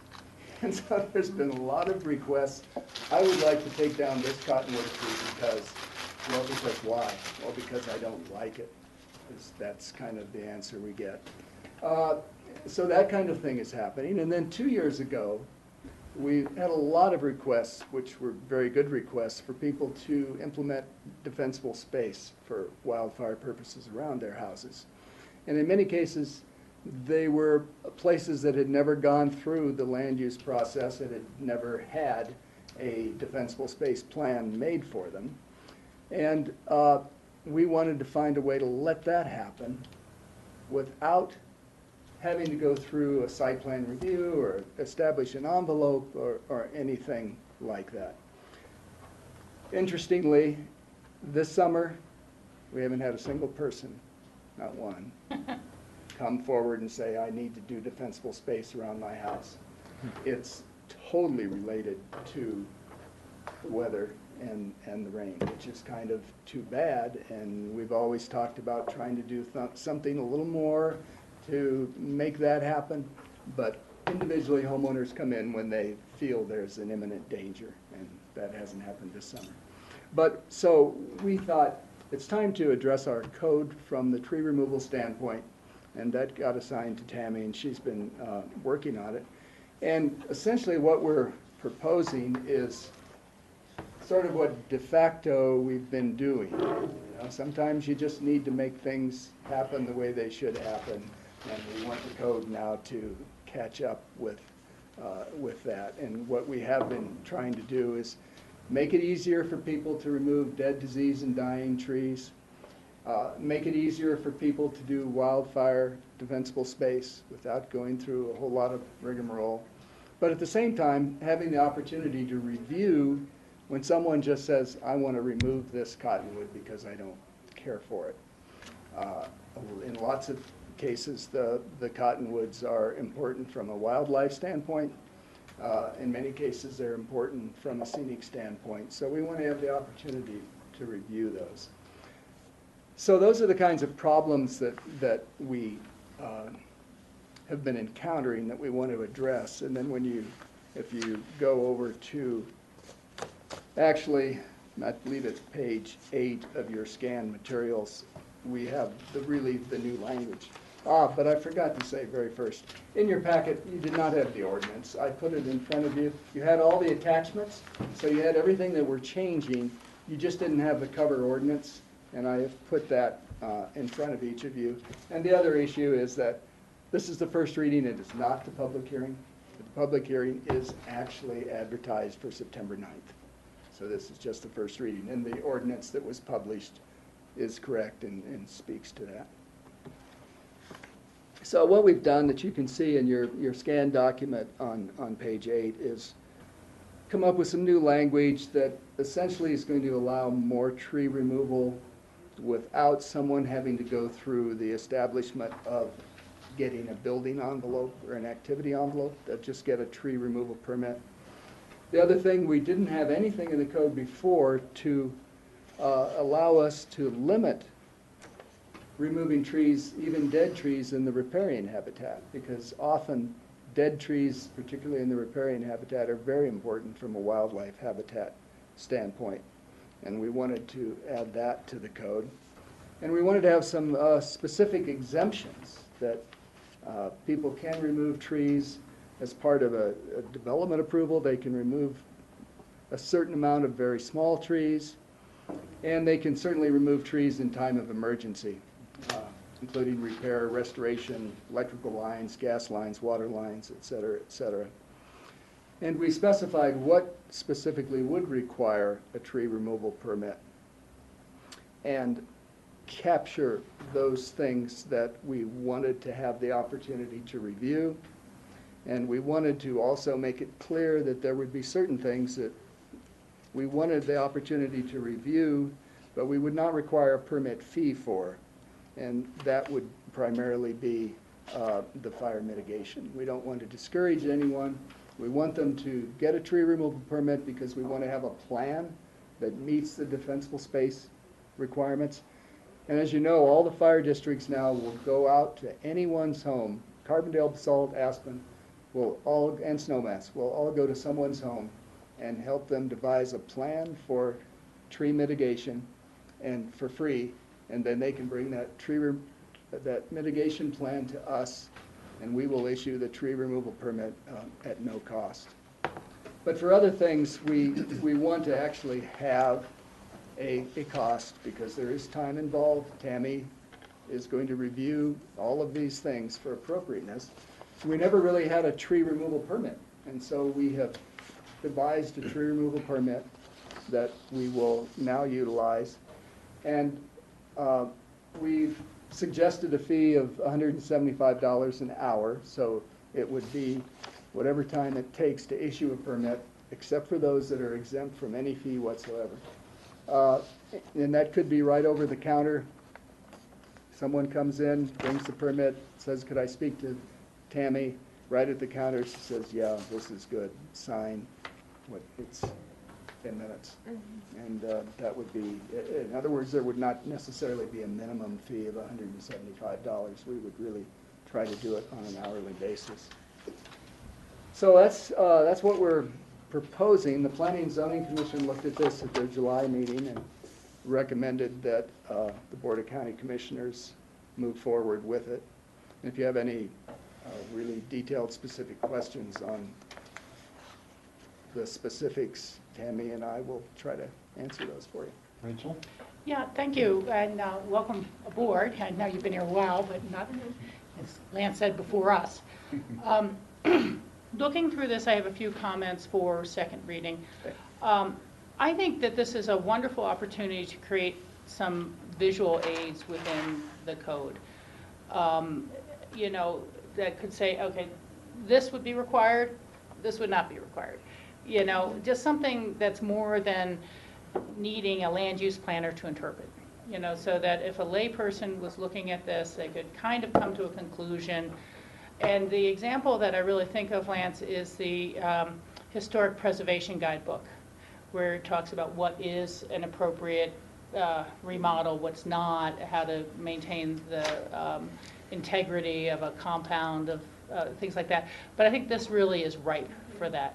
I don't know exactly how, they'd only be examples, obviously, but of what appropriate fire mitigation is. And that would be a nice one, too, to say, you know, your plan will qualify as fire mitigation if, and be able to give people some guidance. Because I think the important point is that, to me, the fee for staff time, paying its own way, is one thing, but I'd hate to have it such that someone really had to spend $1,000 with a land use planner first to feel like they even are submitting a good plan.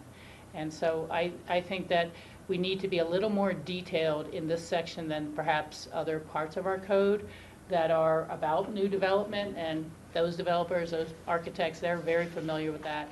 But this is a part of the plan that's going to be used many times by established homeowners who've never been through our processes. So I think that the more that we can make this something people really can feel like they can walk through, I don't know if it's a sample attachment or, as I said, visuals, but you know, even just detailing what is in a site plan. You know, what would you need to have in a site plan to review? Needs to be kind of spelled out for people. And I am thinking, I'm not sure, what are the actual resources that a person would need from the county? Would the GIS maps and more provide someone as, and would printing one out and circling the trees to be, would that be sufficient or not? You know, I don't know what would be sufficient, but I'd really like to think in terms of a 65-year-old resident who's on their property for 20, 25 years and has never been through our development process, you know, and how to make it as easy as possible. And then also, again, looking at what type of resources we might be able to make available to them. If you have a current site plan map of their property on file, can they pay to just have a copy of that to start their work with? Do they need to pay someone to develop a brand new site plan of their entire house just to come in for a free fire permit? And you may have the answers to those, but they just weren't immediately clear to me. Okay. It's good. And of course, as you know, when we adopted what we're still calling the new code, 10 years later, that was one of our goals for the whole code, and we never got there. Yeah. And actually, this is something that Tammy does have some good skills in, and so Yeah. we'll work on this. Yeah, that's great. And again, one more thing, back to the fees. I know that in development there is a free look, as it were, or free explanation, a pre-development application conference, and there's no charge on that. That's right. Would there be also a pre-tree permit Sure. consultation, so you can walk someone through the process and let them know? So I just want to make sure that's clear as well. Absolutely. Okay, great. Thank you. It seems like that this is really most beneficial for those coming in for site plan, building permits, versus, as Rachel said, someone has lived in their home for X amount of years and just wants to take a tree down because of the health of the tree or fire mitigation or an obstruction. But that person would still need to come in for a permit. There wouldn't be a fee involved, but they would still need to come in and fill out a permit. Right, it's more or less just letting us know, and also a big part of it is letting the neighbors know. A lot of times people cut down trees and we get tons of phone calls coming in. Oh my gosh, a tree in my backyard is coming down, and they're just outraged about these trees, surprisingly. And so if we have something on file to say, we reviewed it, this tree has cankers and all kinds of mites in it, it just helps to alleviate a lot of these issues that neighbors have with each other cutting down trees, just to have that record on file. And the small trees, someone can still take out. I mean, there's a total exemption from the process for removing trees between 6 and 12 inch DBH up to a total of 24 inches. You can do that. Anybody can do that. But beyond that, we've had some issues, and it is primarily neighbor issues, that my neighbor is taking down X number of trees, and they're big, and it's shaded my lawn forever, and do they have permission to do this? We're trying to get a more rational system. And this new language really does open up the window for the people that just want to take out the 3 aspen in their backyard. They don't need a permit anymore, whereas in the past, any tree that was 6 inches DBH or greater, they needed a permit. So this kind of gives it a little cushion window for those small removals to happen. What we're finding is, and most people don't do it themselves. Most people now are hiring one of the local tree services, and the local tree services, as a general rule, come to us before they do something to make sure that they're, not always, but generally it seems they are coming to us, and that's when another reason we realized we needed to have a more formalized system so that we could actually treat every case more reasonably. So would you have to go out to the actual site then? Not typically. It depends. What I do is I review the application. If it seems like they're doing a lot and it's in an area where it will affect their neighbor's view or some scenic corridor, then I will go out and assess it closer. If it's pretty clear that they have a big parcel and no one's going to see it and it's really simple, then no. I mean, as Rachel said, a lot of them, they do bring in the aerial photos, Rachel, and circle the trees a lot, and take photographs of a tree that's dead or diseased, so that we don't have to go out all the time. And a lot of times the tree service, like Lance said, they've already hired them and they've gone out and done the measurements. And we take their word for it. Michael? Do they have to do an assessment of nesting birds or anything like that? I mean, oftentimes you have herons in cottonwoods, you have woodpeckers, you have owls, and they're inhabiting that particular tree. Yeah. No, we haven't said that, but other than in the riparian, the 100-foot riparian setback where we simply pretty much prohibited, didn't we? But other than in the setback, we don't have any standard for that. It is true. So don't you think an assessment would be that, if there's a bald eagle's nest? Yeah, I mean, I don't know, but that's how to have a vibrant forest is not necessarily just the trees, it's the animals that inhabit the forest along with the trees. And so, and I've had kestrels inhabit trees, I've had owls inhabit trees, I've had all kinds of animals inhabit trees. And particularly during nesting season, which is early spring till now, essentially. So I don't know. I think it's worth considering. We could look at that. I mean, we have prohibited activities. We have, removing damaging or destroying trees or other vegetation, including snags, within 100 feet of any protected feature, meaning the river setbacks, unless approved by Pitkin County pursuant to other sections of the code. I mean, we could put something in there. And we do have removing damaging or destroying trees or other vegetation within wildlife production areas is prohibited. So we could put a ABC, we could put something about active wildlife and habitation or something. Yeah. I'm not sure what the words would be, but we could. Yeah, well, there's probably some template somewhere for that. Okay. Rachel? Yeah, I like that suggestion, Michael, and I'd like to kind of toss it around a little bit. Would it be a permanent, I mean, and we can talk about this, permanent or just throughout the nesting season?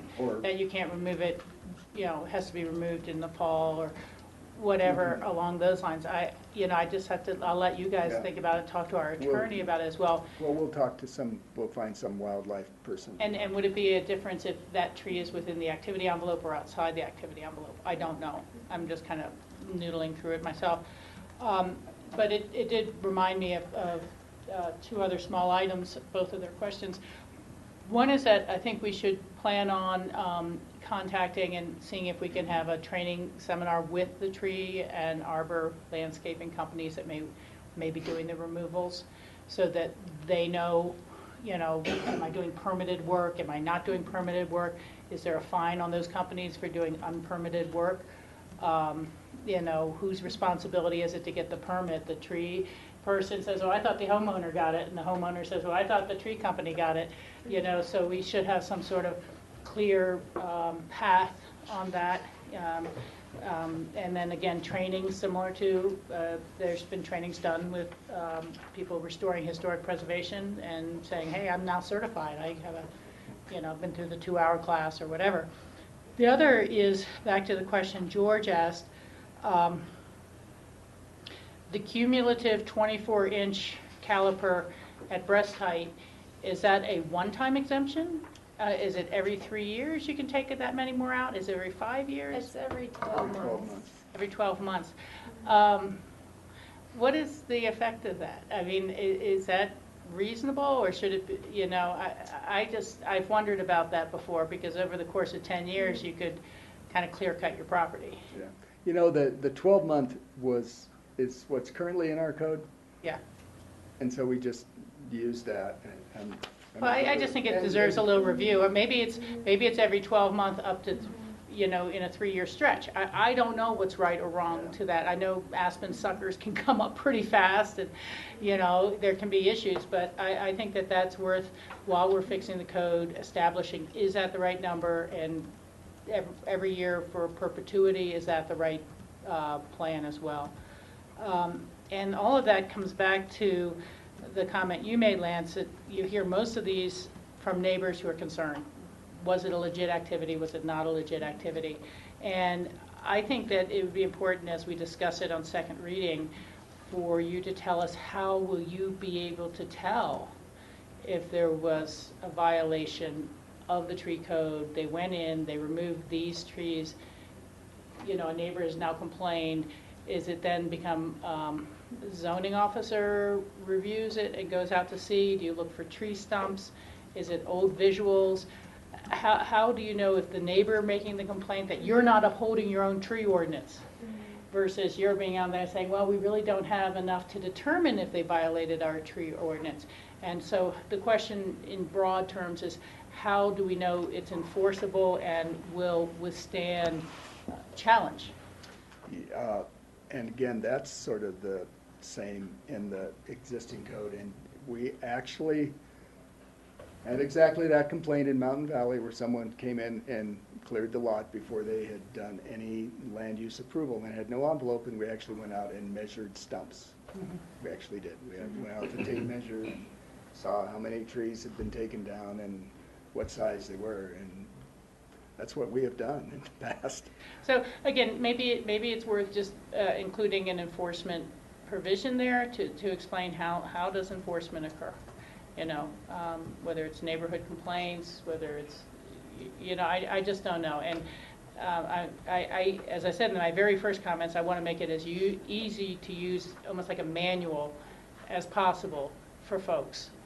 And then also certainly be able to give you guys firm ground to stand on if you feel there's been a violation.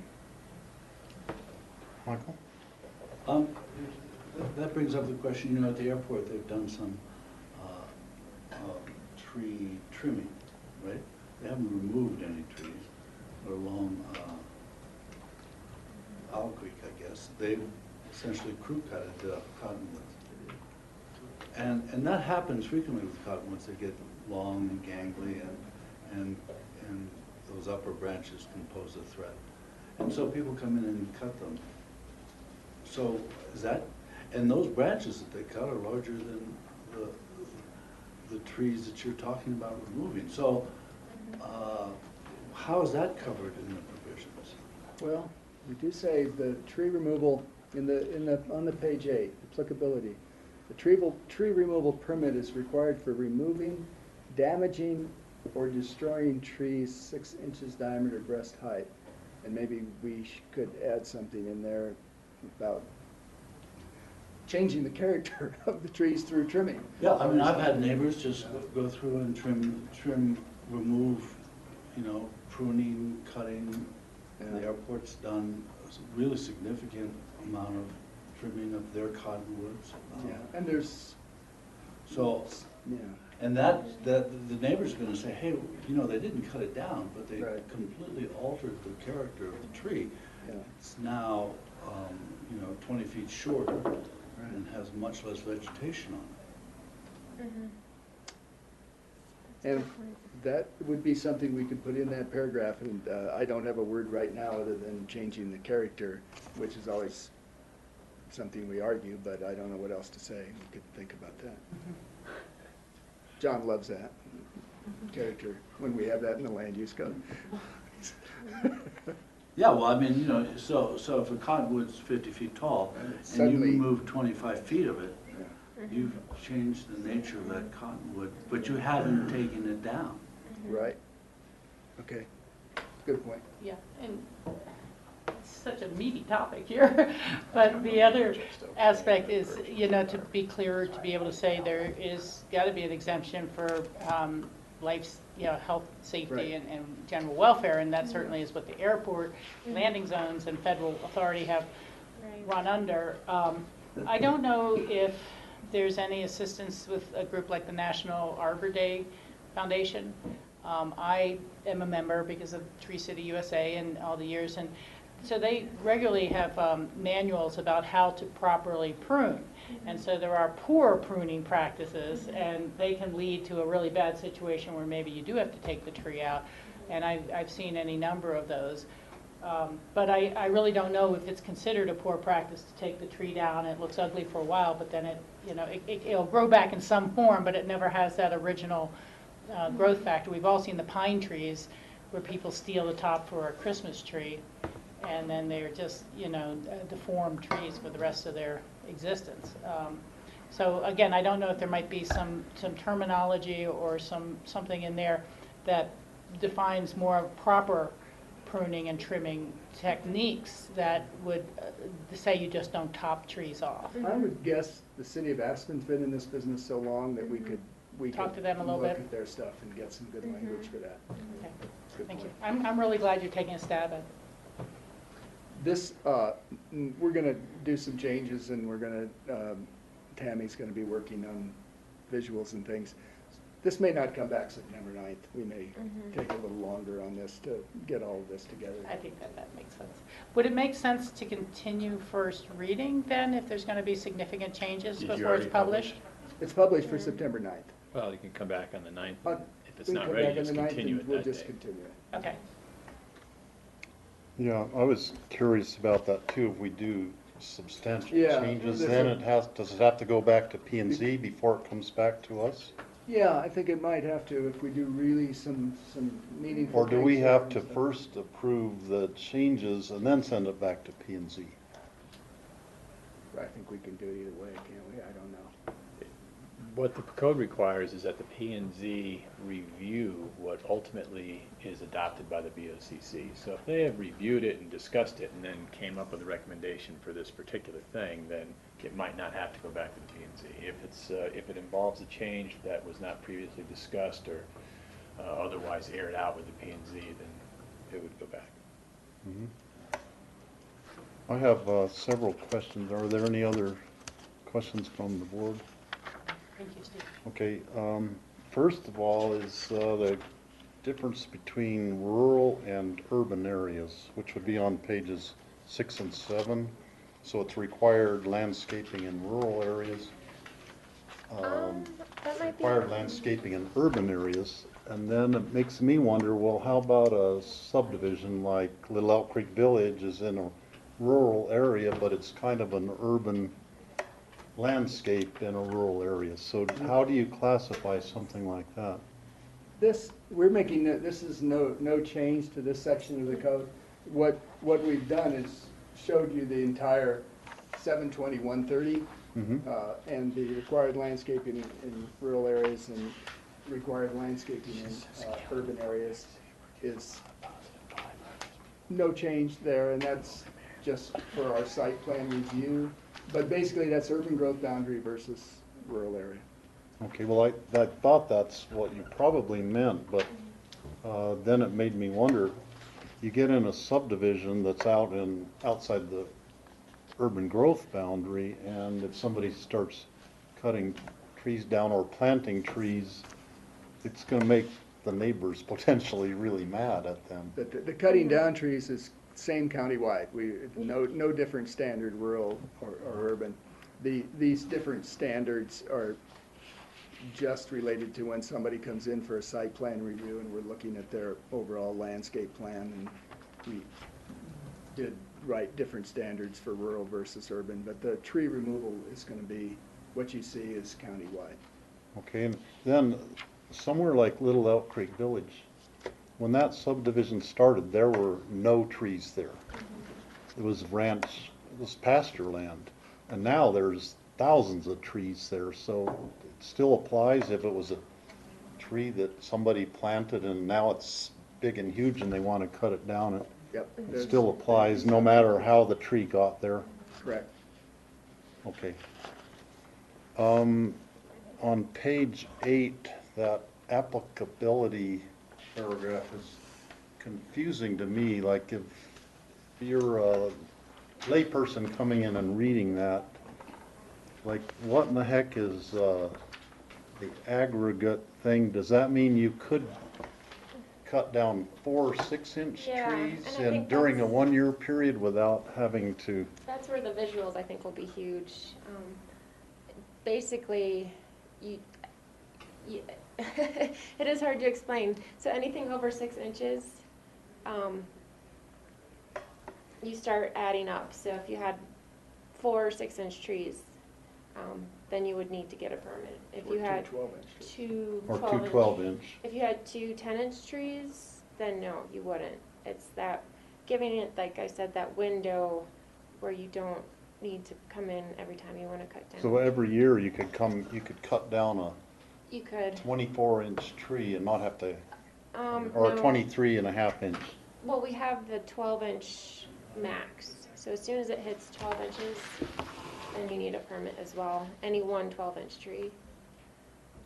Or any tree that, okay, I see any tree that exceeds Yeah. 12 inches. It is hard. So you could see how, if somebody Very doesn't know confusing. anything about it, Yeah. you probably have to explain it over and over again. And I think just a simple Maybe you could visual, have a parentheses with an example of the aggregate, Yep. just to help explain.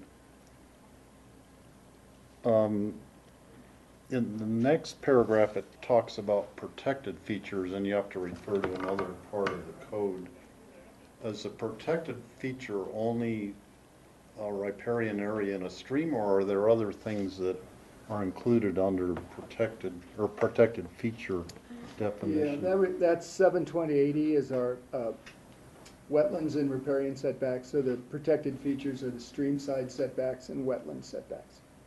And you might those just two put the things. word Wetland. wetland in that paragraph, just so then somebody doesn't have to, if they're not familiar with it, go referring to another, get lost in their computer looking up the other part or whatever. Okay. Just would make it easier for the public when they're reading through, trying to figure out what to do. On page 9, on revegetation plan, paragraph C down at the bottom, it talks about disposing of dead or diseased trees properly in accordance with the Land Management Department's policy. Yeah, and that Who was. is the Land Management Department? Is that ComDev or is that That's in Public Works. Public Works? And what is their policy in terms of disposing of a dead or, I mean, we have hundreds of dead and diseased trees on our ranch and we let them rot on the ground typically. Is that disposing of them properly, or what is the code? It has to do with getting them out. I I can't. think this is actually straight from some of the old code language, and I think this was put in at the time when the pine beetle infestation was coming. And so I think that's what it was addressing, more how to properly dispose of those trees and not to use it as firewood and So that could be looked at closer. I mean, maybe it's clarified. succinct enough that we could, Yeah. instead of saying Just include it. policy, we just say what that is. Say what the Yeah. policy is actually. Yeah. And I noticed that I was glad you took out the reference to the pine beetle, because there are different things that are killing aspen trees. There are spruce bark beetles that potentially could kill thousands of trees here. There's insects that attack fir trees, so not getting too specific on any one species and what attacks them is, I think, important, because there's a variety of things attacking different species. So that would be good just to clear that up for the language. And I think that would make the whole section more easily readable for the public.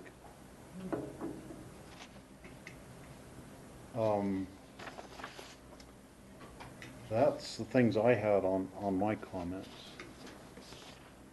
So this is officially the public meeting in terms of how the code defines it. Correct.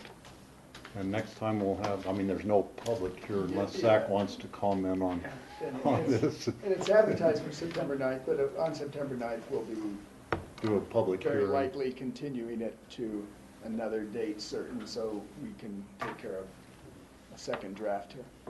Uh-huh. And then we'll discuss with John whether or not it's major enough that it actually goes to the P&Z first before it comes back. Okay. Would you accept a motion? Yes. I would make a motion to approve on first reading, understanding we'll see new drafting and our comments taken into consideration for second reading.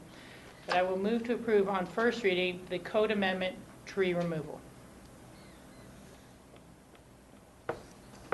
Second?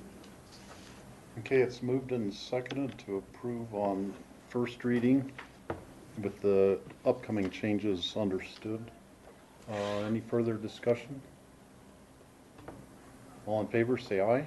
Aye. Thank you. Okay, Thank you. thanks very much. We look forward to reading the book when it comes out. Yeah. Open discussion items. I don't have anything new for you today. Okay. Michael? There was some discussion about where to meet if we have the hearing on the High Valley Farms, we don't have it here, I guess.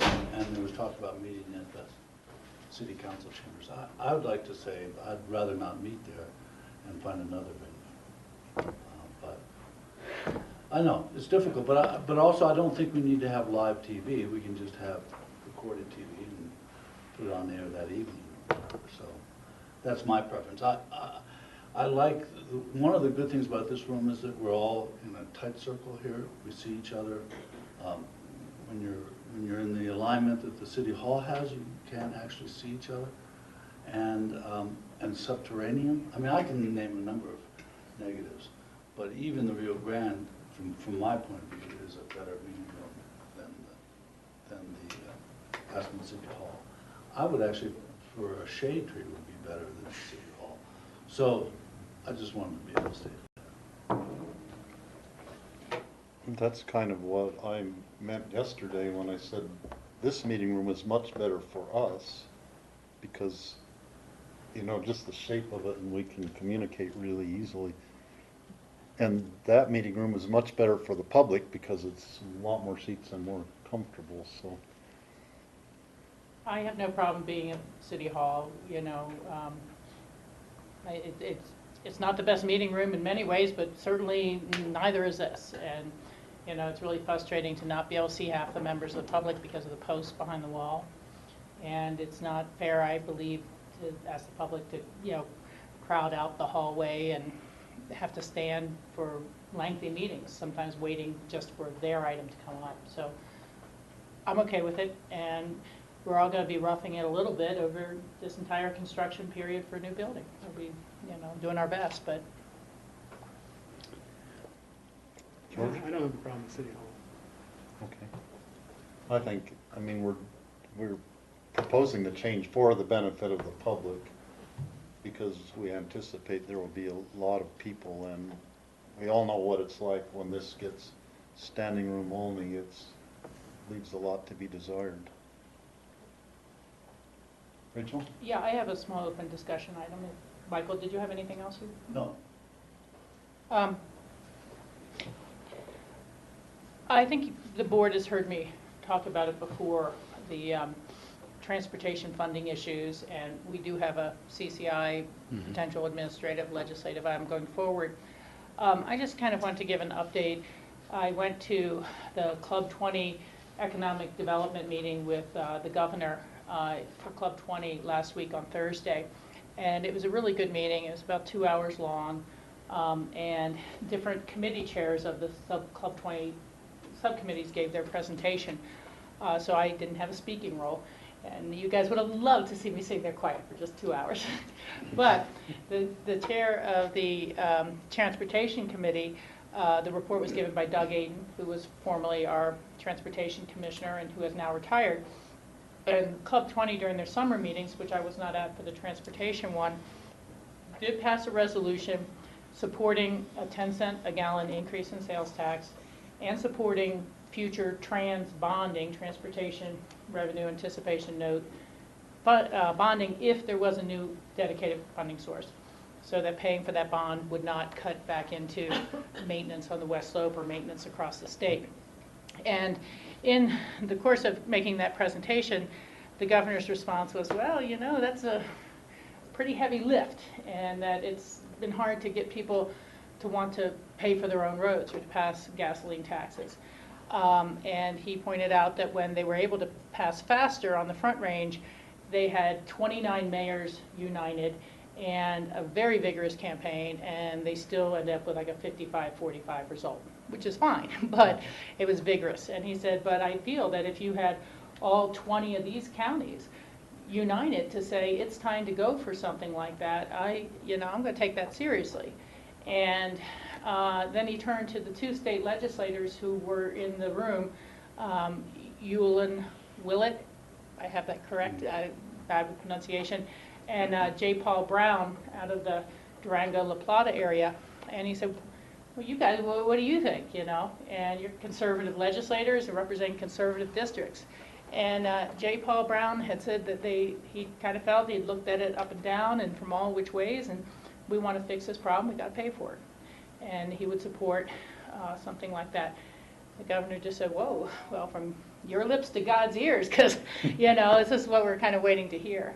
And so I wanted to just bring that forward for everyone to know, it really does seem that 2016 would be a ripe time. Gasoline prices have not been this cheap in a long time, and they probably will continue to fall a little bit and maybe even stabilize through that election. It would give people time to, adjust to it if the gas does steadily start to back up. And the Grand Junction Sentinel, I believe, just wrote an editorial saying kind of the same thing. It's really time to do this, because the longer we hesitate, the more the Front Range just is relying on toll projects. And if they're already tolling themselves left and right to go anywhere, why pay for a new gasoline tax to improve the roads?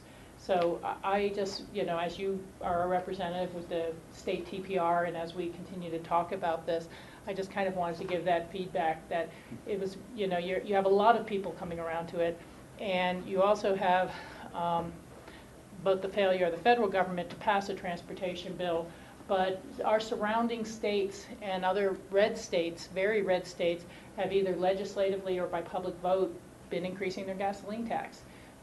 And the example everyone gives, I haven't been there, but they say, have you seen the roads in Utah yet? Once you pass that state line, it is amazing how different, how better, how improved their roads are. And they pass the tax to be able to pay for it, invest in themselves. So I just wanted to report that back, and I'm glad we have it as a CCI discussion issue, and perhaps it'll gain a little momentum. Thanks, Rachel. I think that was good to hear. I think in October, we'll have that as part of our discussion with the TPR. Yeah. And we have a meeting with the CDOT coming up, I think in September, a work session coming up. And so it would be good for them to be able to provide their outlook, where the deficiencies are, and the need for budget, and what's lacking, so we are continuing able to educate the public. And So there's these, I think the timing is right. I think as we have these opportunities before us and we have enough support from legislators and certainly the counties. Well, you really hit on it. I was remiss to, Representative Brown was very clear that he thought a lot of education was needed. He said that, we need to take the responsibility as electeds to educate the public. CDOT needs to make the materials and information very clean and transparent for people to understand the incredible shortfalls, and then it's on all of us. So he said yes, he would support it with a large education effort. Yeah. And of course, the challenge will be 2016, how many other tax initiatives will be on the ballot, and who knows, and it's always a struggle regardless, whatever year you do it, you're always competing. Yeah, well, if it's a referred measure by the legislature, at least there's some control at that level of larger statewide taxes, that they would be knowing what they're putting on. But I understand there'll be all sorts of local questions. So that was my only update. I went to an interesting meeting last night that I think would be worth all of you knowing what this movement is going on in the Roaring Fork Valley. It was a group called the Roaring Fork Beginning Farmers, and it's a combination of people who are Rocky Mountain Farmers Union members and also there's a Young Farmers National Organization. So members of both those groups, and there were about 30 people met at the Glacier Open Space and had a potluck dinner and a tour and then just a discussion. So the people from Pitkin County, there were ones from the Glacier Ag Co-op group. There were people from Aspen Tree there, people from Sustainable Settings, and then there were people also from Ace Lane's greenhouse thing on the TC Lane property, and people all the way from as far away as Vail who are doing similar things over there came. And it was all young people. I was probably equal in age to three of some of them. And they're all very excited about doing sustainable agriculture and growing alternative crops using different techniques than traditional techniques, and was very exciting just to see this youthful energy involved in agriculture here in the Roaring Fork Valley. So I think they could accomplish great things, and we'll, from time to time we hear things from one or more of those different groups of things that are in Pitkin County, but I just thought I would pass that on. Yeah, well, thanks for representing us there, Steve, and bringing the information back. It's interesting because there is that connection with the state water plan, which is in many ways premised on saving Colorado ag and not seeing all the buy and dry. But in the course of those discussions, it's been really highly emphasized that water isn't the only issue facing ag, and that getting young people involved in it, land that young people can afford to buy or lease, and making a new community out of it is, let alone competition with foreign markets and transportation costs, that water is not the only element. But a big part of the program has been a younger generation to take the reins. So thanks for attending. I appreciate that. Okay, do we have any other items for open discussion? Any other business for the good of the order? Okay. Make a motion to adjourn. Second. Moved and seconded to adjourn. All in favor say aye. Aye. Aye. Thank you, everybody.